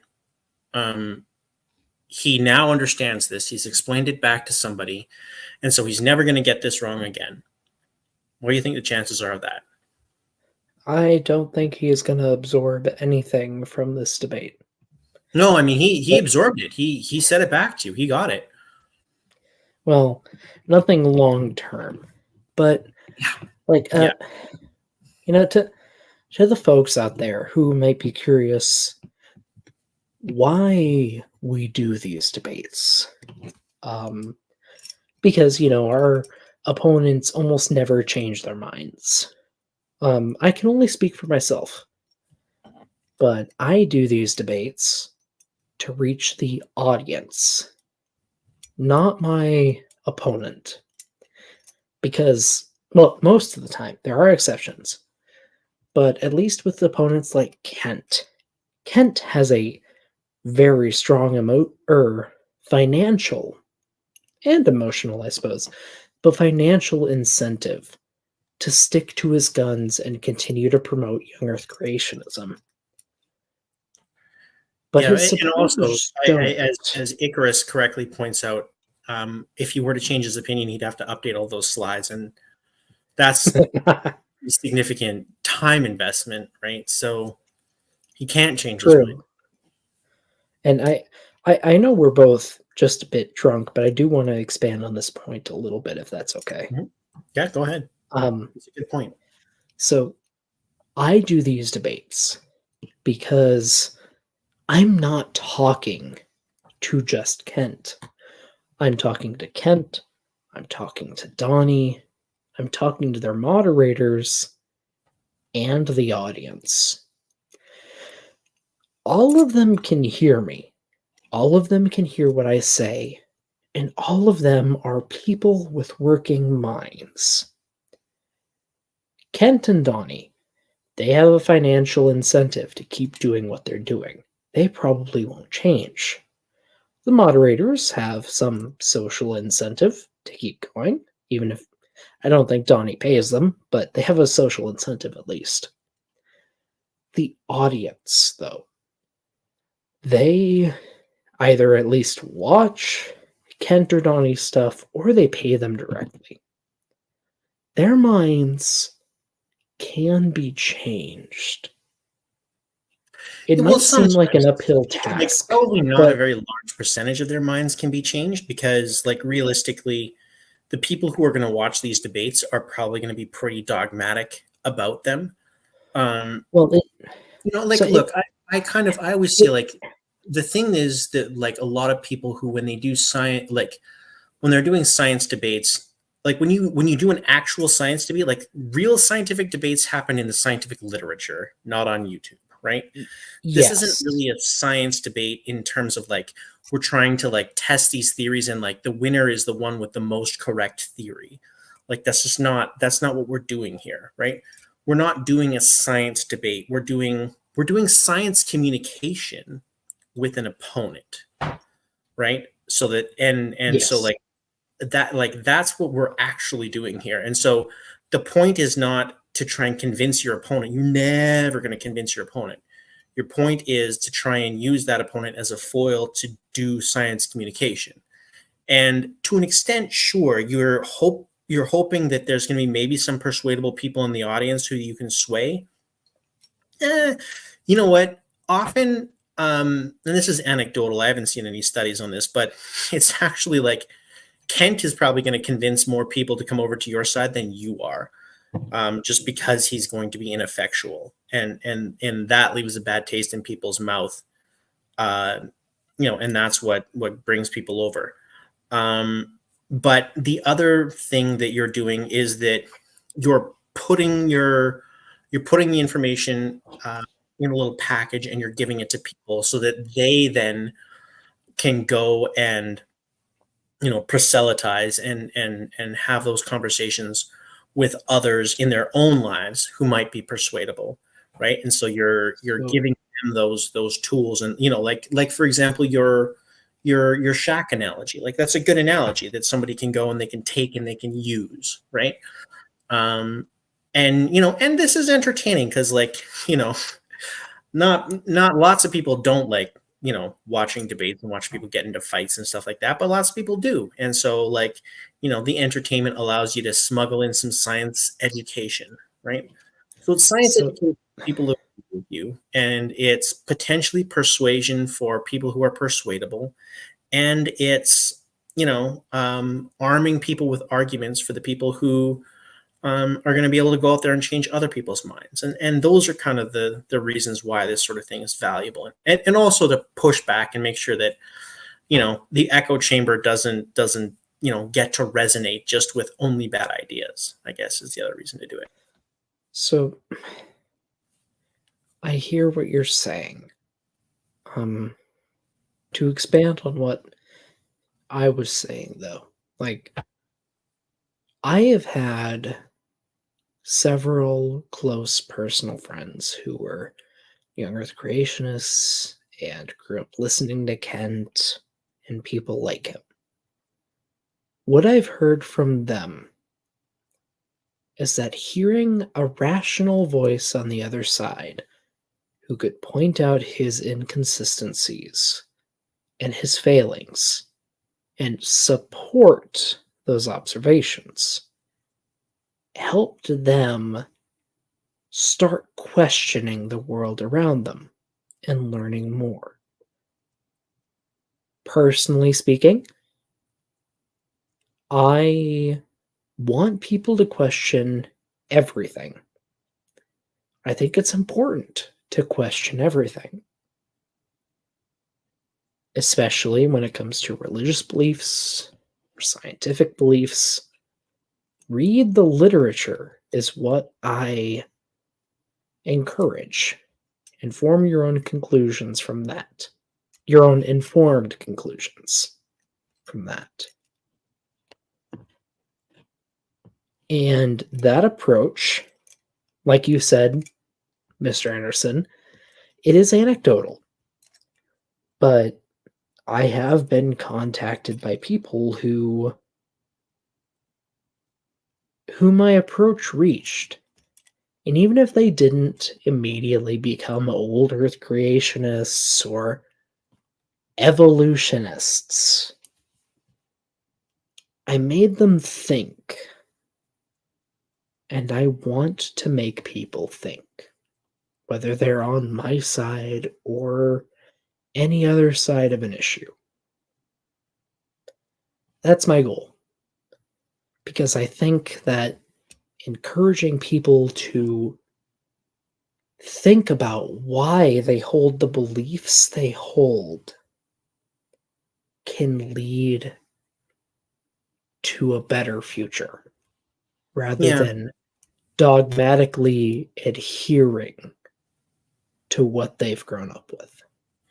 Yeah, and I think, what's interesting is that, and somebody was just saying in the chat that, like, aren't we being just as dogmatic as the other side? And, like, I mean, look, certainly when you have taken as much time to learn about these things and as much about, a bunch of these things as you kind of tend to have to in order to debate them,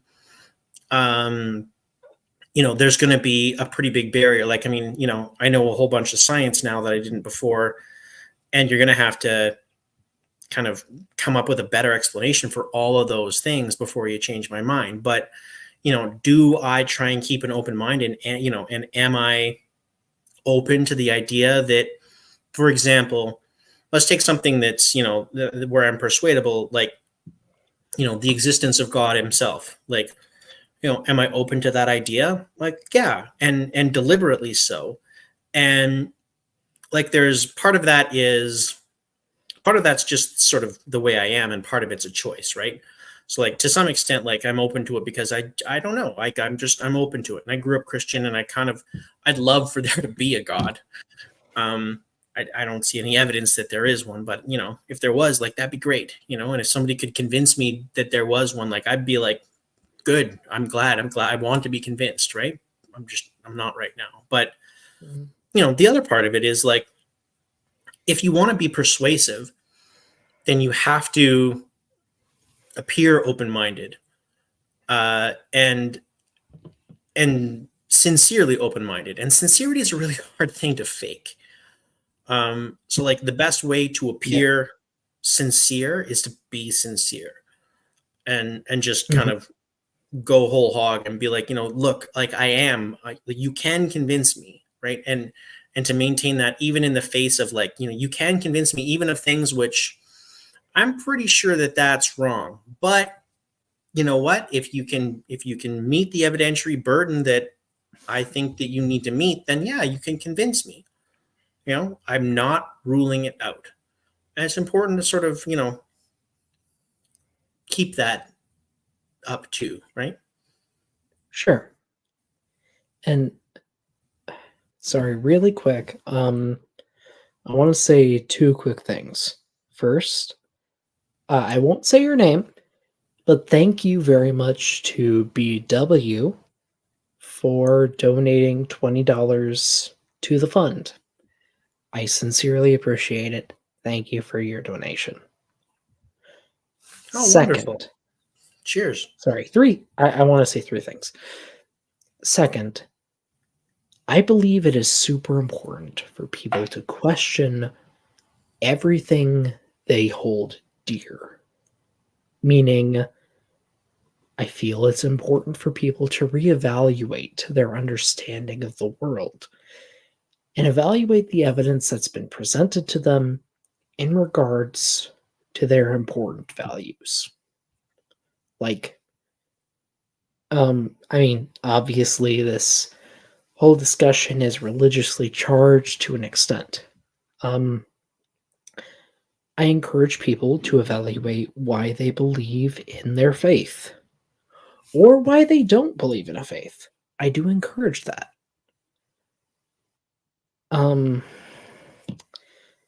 I encourage them to take a step back and evaluate it from a more objective perspective, because I believe that can lead to good. And I do want to address something that's been popping up in the chat from Awesome Lawson. In regards to us being I'm happy to have a theist in the dogmatic. chat. I think that's great. I don't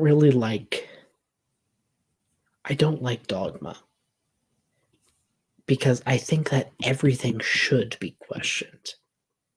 Evolution should be questioned. Religion should be questioned. Geology should be questioned. And I want people to do it as much as they possibly can. Because, again, from anecdotal experience, from me and from people I've been close to, it generally leads to a better understanding of the world around you, regardless of if you think it was created by a god or formed naturally. And I do think that religion can be a beautiful thing. And it can be very important to people's lives. But adhering to a religion does not mean that you have to reject everything else, if that makes any sense. Yeah, I think so. All right, let's watch some more Kent Hovind. That they do Sure. use circular reasoning to date these things. There you go. I've already American- addressed that, Kent. Please don't. Oh, no, I want the audience to hear this. This is from the American Journal of Sorry, Science. it might be okay, bad form to 50 laugh years at ago. myself, but Intelligent layman has long suspected circular reasoning in the use of rocks to date fossils and fossils to date rocks. The geologist has never bothered to think of a good reply. Arguing in a circle, Encyclopedia Britannica. The succession of organisms is determined by a study of their remains in the rocks, and the relative age of the rocks is determined by the organisms. Circular reasoning. Fossils have been and still are the best and most accurate method of dating and correlating the rocks. Wait a minute, this is 1983. This is a long time after they invented carbon dating, but they're still dating them by the fossils. Yeah, I can think of we need to no stop over already here. addressed cases it. of radioactive decay being used to date fossils. So, Kent, one Yes. topic at a time, please. Okay, sure. So, our dating methods do not use circular reasoning. They don't? We do not officially date the ages of rocks by the fossils they contain. When we find a fossil in a rock layer, we can provide a tentative age. Say, for example, for the last 100 years, we've been finding T-Rexes. And every time we date the rock layer it came from, we get an age of between 66 and 70 million years. Every single time we find a T-Rex. Now you So say if we go we. to a new place, You say we. You're if we involved go in this? to- You're doing this? Okay. the scientific community, Kent. Ah, okay. They didn't So ask if we me. go to a new They did- place and we they'd ask You're find not part a of the T-Rex scientific in a community. rock formation, we can guess, based on all of our previous data, it's probably between 66 and 70 million years old. Now, that's not an official date, Okay. If but it's a somebody guess. found if somebody found a T-Rex tooth embedded in a human skull, and they took it to the university and said, "What is this? How could a T-Rex from 66 million years ago bite the head off of a human?" What would you say? Would they throw out the fossil because it can't be true? Would they redate everything? There have been all kinds of strange things found that don't match your geologic column. So, Like Kent, the that would dinosaurs. be a very fascinating fossil, and I would love to see that. Okay. But Okay, I don't what think about- you can produce anything Sorry, like that. Big Bang Bang. I have- Would. Yeah, if my grandmother had wheels, she'd be a bike. Like, it ain't ever happened. Well- Show it to me, right? I mean, sort of, but not quite that. Just, I am always open to my mind being changed. I want to be proven wrong so that I can embrace the actual truth of the world. Like, if Kent could show me that I was incorrect about something, I would admit it and accept it. I would. But I would he doubt can it present these hypotheticals, but just because of the he source. can't. I mean, if he could show it, I don't know. He's pretty unreliable. source sorry, of if information, he but- can show and properly substantiate it, Yeah, if he could then overcome I my would doubt, believe then it. then you know what? Then sure. But past behavior is an incredibly good predictor of future behavior. Not definitive, mind you. But if Kent Hovind showed up with a dinosaur tooth embedded in a human skull, first thing I'm gonna think is hoax. I mean, Because of who it that'd be is. I would be curious about it, but that would be so cool. Like I'd love to see that because it would throw so much of what we know into question. It'd be so fascinating. Like, did humans actually evolve back then? Or did humans appear back then? Or did Tyrannosaurus Rex survive so close to the modern day? Or is our timeline actually incorrect and these things are so much more smushed together? Was there a weird anomaly like in a sci-fi movie? Like, there's so many possibilities. And that just makes the science part of my brain go crazy, wanting to learn more. But he can only present this hypothetical because he has nothing to substantiate it. Oh, well, he's got some conspiracy theories. Here, let's dig into that. Cause us to rethink a lot of does. things, though. He does. Okay, I have been to and walked in the dinosaur footprints in Glen Rose, Texas, that have human footprints superimposed. Sometimes the human stepped in the dinosaur footprint. Sometimes the dinosaur stepped over the human footprint, obliterated part of it. You can see the trail in the man's Yes. front was 6 So, feet. so you're Kent, those can't can be be a true few 'cause it doesn't- different things. Well, Kent, let me address what you said. Those can be a few different things. Some of I them can't, aren't Donnie, human I tracks at cannot all. understand what he's saying. Can you fix the microphone? It's blabbering. I can't understand it. Talk Well, clearly. if you stop talking, you could hear me better. Okay. I'm trying. Gentlemen, let's do this because we just had 30 minutes of really good free-flowing discussion. There's been some healthy crosstalk, but that's okay because we did get our 10 minutes of openings. We also got our 3-minute uninterrupted rebuttals. Let's go back to equally timed responses. That way it'll be easier to hear each other without any crosstalk and echo. So Doc, let's hand it to you. Feel free to make a couple points, maybe ask a question, and then we'll hand it to Kent, then we'll throw it back to you, and we'll go that way for the last 10 minutes here before Q&A. Go ahead. Sure. So, the dinosaur and human tracks from Glen Rose, Texas. First off, a lot of the human tracks, quote unquote, are not human. They are not. We know how those form. Those are dinosaur tracks. If you want, I can go through the exact process and how they formed. Otherwise, we have what are called concretions, which are very common in that formation, that rock layer. and some of them have oblong shapes, like a human foot, but they're concretions. In the last case, there's a lot of fakes. A lot of fake human Fred Flintstone-looking feet over laughably bad dinosaur footprints. In fact, Kent, I've seen you use one of those photos in your slide, and it is the fakest looking track I have ever seen. We have some castings here of those footprints in our museum. I've been there, I've walked in them. I knew you can't accept it, no matter how perfect it is, with the mud squeezed up between the toes and the width of the foot compared to the length and the stride and the arch under the foot, all perfect. It can't be true because it doesn't match your religion.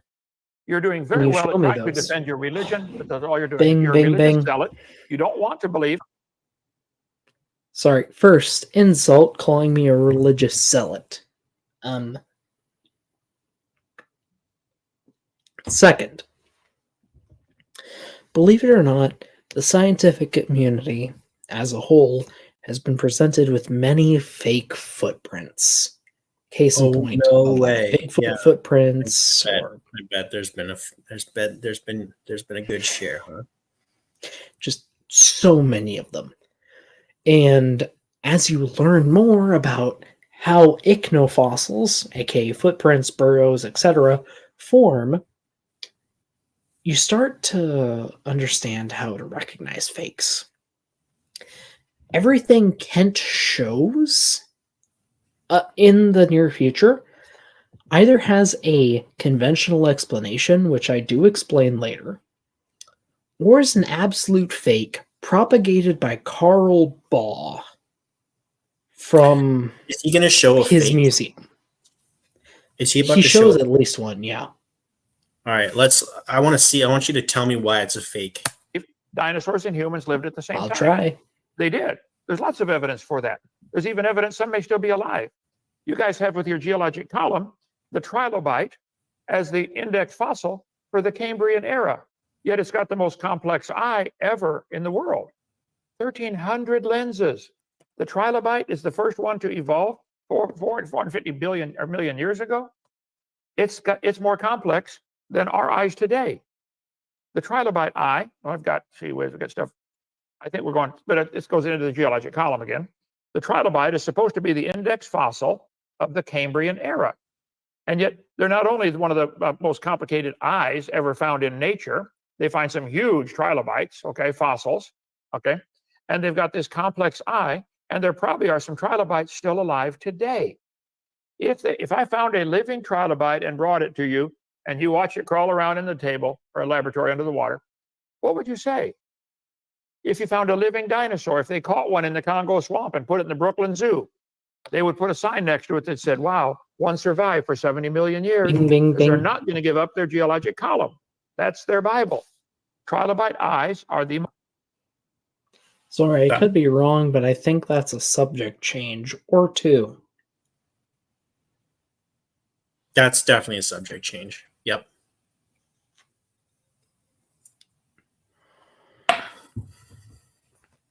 most complex eye we know of. And that's the first creature to evolve. Stop and think.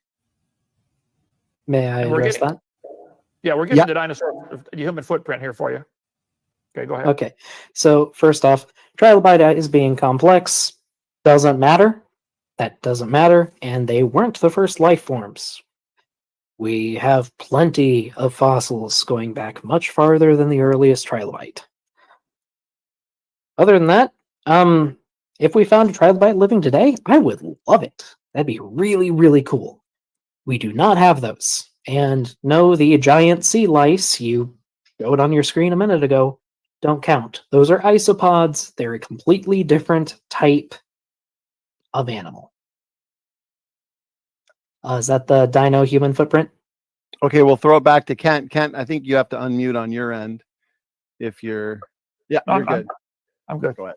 This is a casting of a dinosaur footprint with a human stepping in the footprint.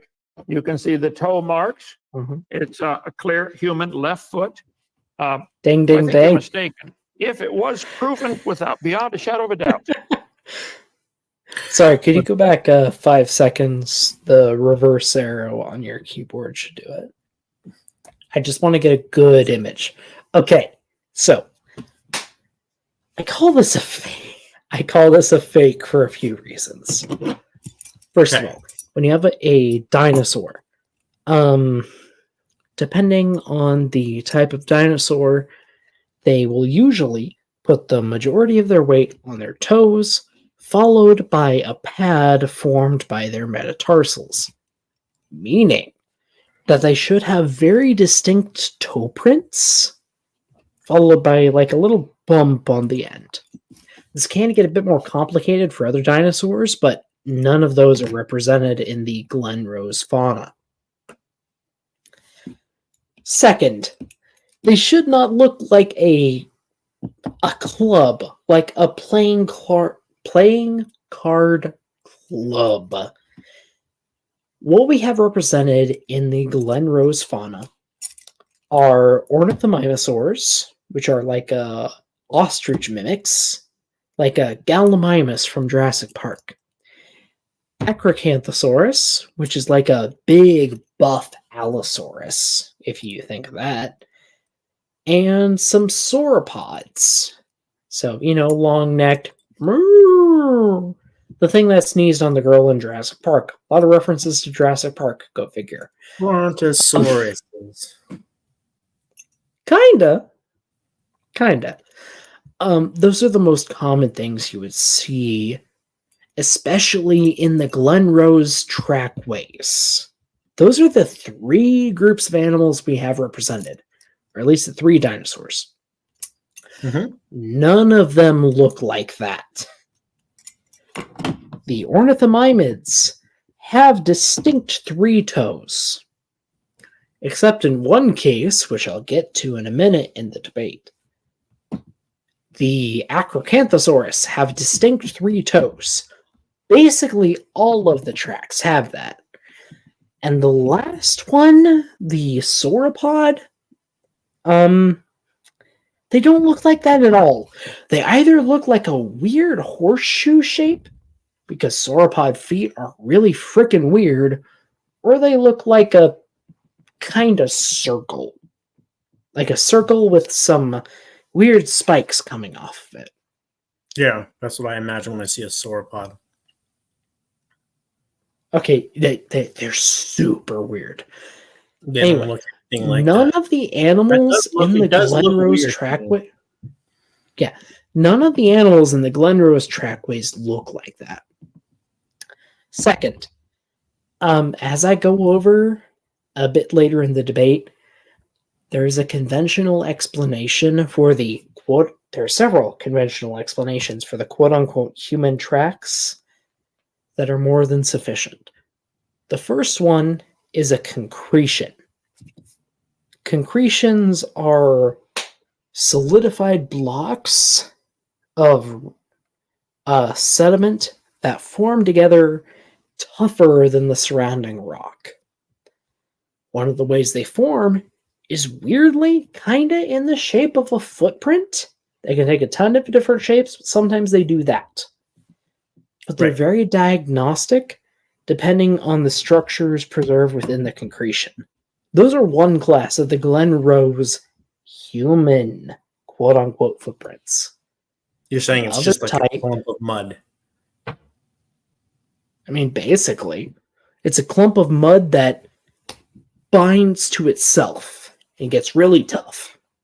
You're saying like that there's just sometimes clumps of mud fall on footprints, and sometimes they have funny shapes like that are vaguely human. Yeah, really. That is all that they do. The other type that is mistaken for quote-unquote human tracks are those ornithomimosaur tracks. I think I remember seeing like the Gallimimus tracks. And the sole kind of looks human. Kind of. Right. So most of the Glen Rose tracks were formed in a very soft mud, like a tidal flat system.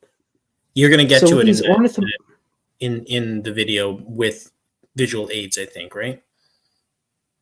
I think I do, but I want to provide a quick explanation. So the way these animals walked, they put most of their weight on their toes. But in this really soft mud, their legs would sink in pretty deep, kind of preserving an impression of their metatarsals. Those are the straight bones in your foot. And their toes would sink in super deep, causing mud to collapse on top of them. And we know this from sedimentary data. Right. So it would just preserve the imprint of the metatarsals, which looks vaguely like a human foot.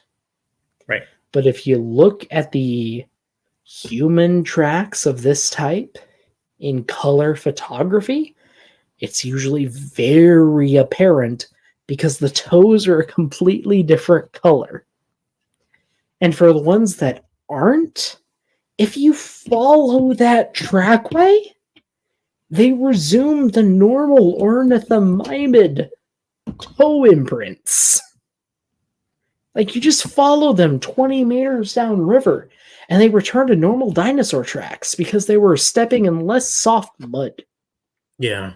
It's like, But this is fake. Is that like this casting is fake? yes, long way of saying that this is super fake. Super Just- fake. Sorry, the Glenrose tracks are a particular sticking point for me because they were one of the things that really drew me into paleontology because of a couple documentaries I saw as a kid. It really gets to me because we know how they formed. Like, Right. So I think you're mistaken. If it Sorry, was proven sorry. without No. beyond a shadow of a doubt that there were human and dinosaur footprints together, if it could be proven, and I think there have been, I forget how many, 56 human footprints found in this area, Glenroe, Texas. You can see it's the man walking. You can see the stride of the man walking. I'm sorry, it was a human footprint. But I know that doesn't fit your religion, and you can't believe that because it would mess up everything for you. You got to get a degree, in this stuff. So, dinosaur and human footprints. Let's see, right here. Okay, sorry, Kent, could you pop up that picture or pop up that that mold thing you have again, please? The mole. Yep. Yep. There we go. Here is the dinosaur track. The human track goes this way. There's the heel down. The heel is down here. Yeah, that doesn't look like a dinosaur track. Oh, it can't be. I know it can't be. Yes, I know. No, Kent, it's just that I've seen a lot of dinosaur tracks. That does not look like a dinosaur track. I'm sorry. Whoever you paid for that ripped you off. Whatever you paid for that degree, you're getting a waste of money too. If you're going to teach you, we came from a rock and the layers are different ages. You should get your money back. Scathing comeback. Gentlemen, unless Donnie, would you mind popping up something on screen? It's garbled again, Donnie. What's going on? he's just asking if he can share his screen. Go ahead. So what you're looking at here is the main way a lot of the man tracks at Glenrose actually formed. They're from a group of dinosaurs that had very long metatarsals, which is the bones that lead to your heel. And when they stepped into very soft mud, their toes would sink in and their metatarsals would press against the mud. We can see this happening today with birds like cassowaries or emus. And they make tracks just like this, but with two toes. The mud above the toes squishes together, and we can see this really easily, especially in color photographs. And we especially know this because there are places where the trackway returns to a normal dinosaur footprint in the same trackway. There. Okay. Kent, we'll throw it back to you. Go ahead. What are your thoughts on that? Okay. Well, get calling. I have 50,000 slides. I'm trying to get there as quick as I can. I'm just asking if it could be proven that the footprints were found together. You still would not accept it because it goes against your theory. I would accept it, Kent. It'd be very fascinating, and I'd love to see that. It's just I've never seen you show anything that either looks real or can be verified. Ding, ding, ding. This is one of the obvious dinosaur tracks in Glen Rose, Texas. Would you? That doesn't look like a dinosaur footprint either, does it? Let me double check. I could be wrong. I think that one is actually real. You can't that see one's it real. on the black and white, but in a color photograph, you can see the outlines of the toes pretty well. I could be wrong though. Oh, okay. Anyway, Well, I don't know anything about anything. I'm not a doctor. I'm not a doctor either, and no need to apologize.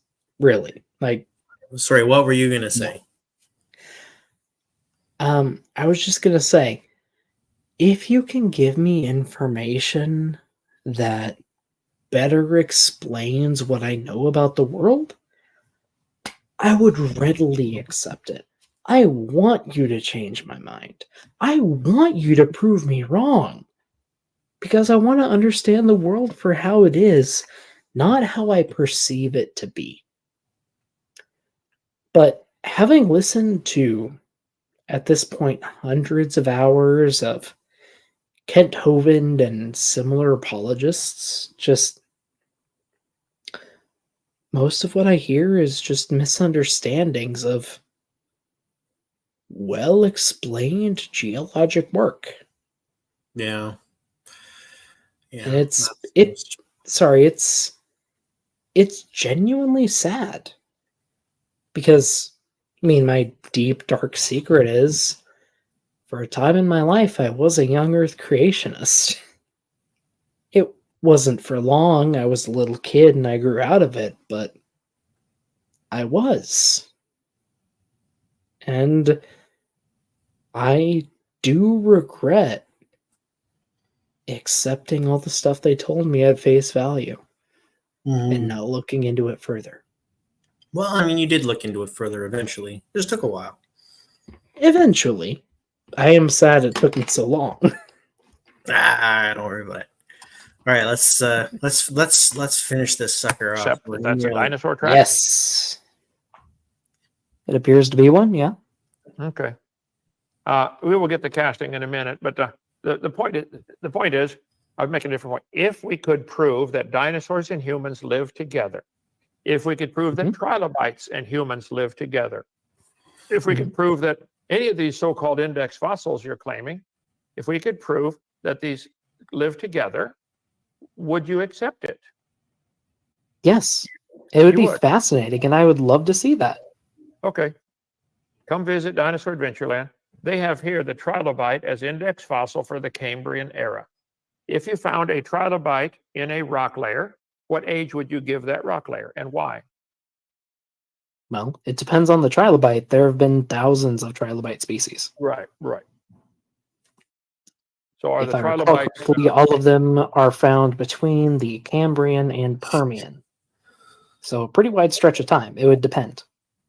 Sure. But it would all be millions of years, right? Well, yes. Okay. Let's We see. found no evidence that the Earth is younger. Oh, but you've And not I been able- still have yet to see any evidence. I have heard your hypotheses, which you don't really have any evidence for, or at least none that I've seen. Whereas everything I brought up, at least in my opening, can be verified by pretty simple experiments. Gentlemen, Doc, since you kickstarted the conversation, Kent, let's give you a real quick final word on the discussion. We'll jump into 3-minute closing statements, and then we'll take some live audience questions before Okay. we reach the 2-hour mark. Go ahead, Kent. All right. I think that's probably a good place to end it right there. That's fair, and I kind of agree. So Yeah. that's been fun. I hope I haven't been too preachy or too sappy. Nah, Thank you for having me I think it's been a blast. I think we got a little bit of sassy Doc in there. We got some we got some good shots in. We got we raised a couple of bucks. That's awesome. Yeah, it is. Do you have any overall critiques of the debate that may help me in the future if I decide to debate again? You know what? I think I probably do, but I am too drunk to taste this chicken at this point in time. That is fair. That is fair. Yeah, I'd have to think about it, but yeah, I'm sure that we could come up with something. But I mean, overall, I think there was definitely there was a lot of good there. You know, there's a lot of you know, I could definitely see like the growth in terms of, you know, recognizing when he was trying to lead you off the path and bringing him back and anticipating a lot of the things that he was going to say and shutting them down early, and then, you know, kind of dragging him back to the topic. And you know, I you know, having like a well thought out analogy in place there. Like, I really liked your shack analogy. I thought it was really good. Well, thank you. I think that there was a lot of good there. Like, you did, you know, leaps and bounds improvement over the last debate that I saw you do. I think you did a good job. Well, thank you sincerely. I do wonder what you'd think of the debate that I think objectively won, where I did actually convince my opponent. Oh yeah, which one was that? Was it recently? No, it was a while ago. It was a debate on if birds were dinosaurs, actually. You know, a topic I don't get to debate often, but I really do like. It was debating someone on the Modern Day Debate Discord. And We'll have to. Is it on your channel? Send me a link. I will. If I recall the interaction correctly, he just hadn't been presented with the evidence before. And I showed it, and he changed his mind. And we just had a fun conversation after that. Well, those are always nice. And those are a little bit unusual, but those are always nice. Yeah. I'd say so. No other debate I've had has been like that.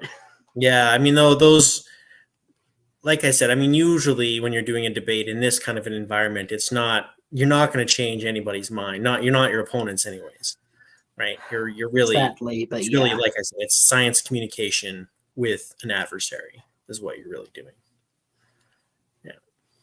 Yeah. All right. Well, you know what? Thank you so much to everybody who stuck around. You know, especially those who've been with us for like the last, oh geez, look at that, almost 4 hours. I think that's a record for me. On my channel, anyways. I think I did a 5-hour one once with Donnie, but not on this channel. I think that's my record now, 4 hours. That's a long stream. So, you know, thanks guys for giving us your time, giving us your evening on a Friday night. It's been a slice, and thanks for helping Doc out in terms of his fundraising for his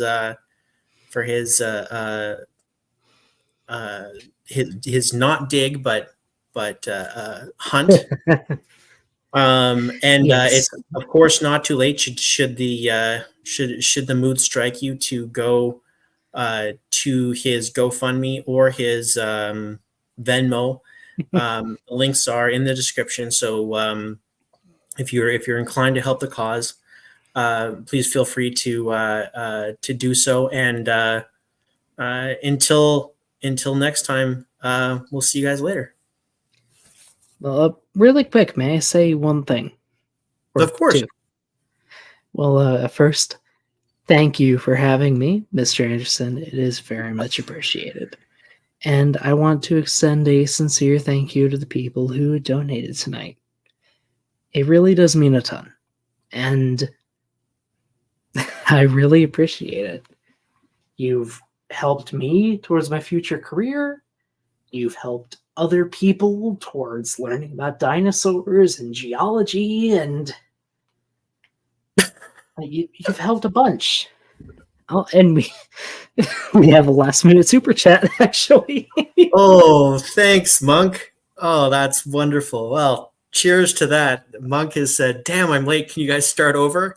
I'm afraid that we're just winding it down. I mean, I'll go till 6 a.m. in the morning. All right, let's restart the video. We'll start from the beginning.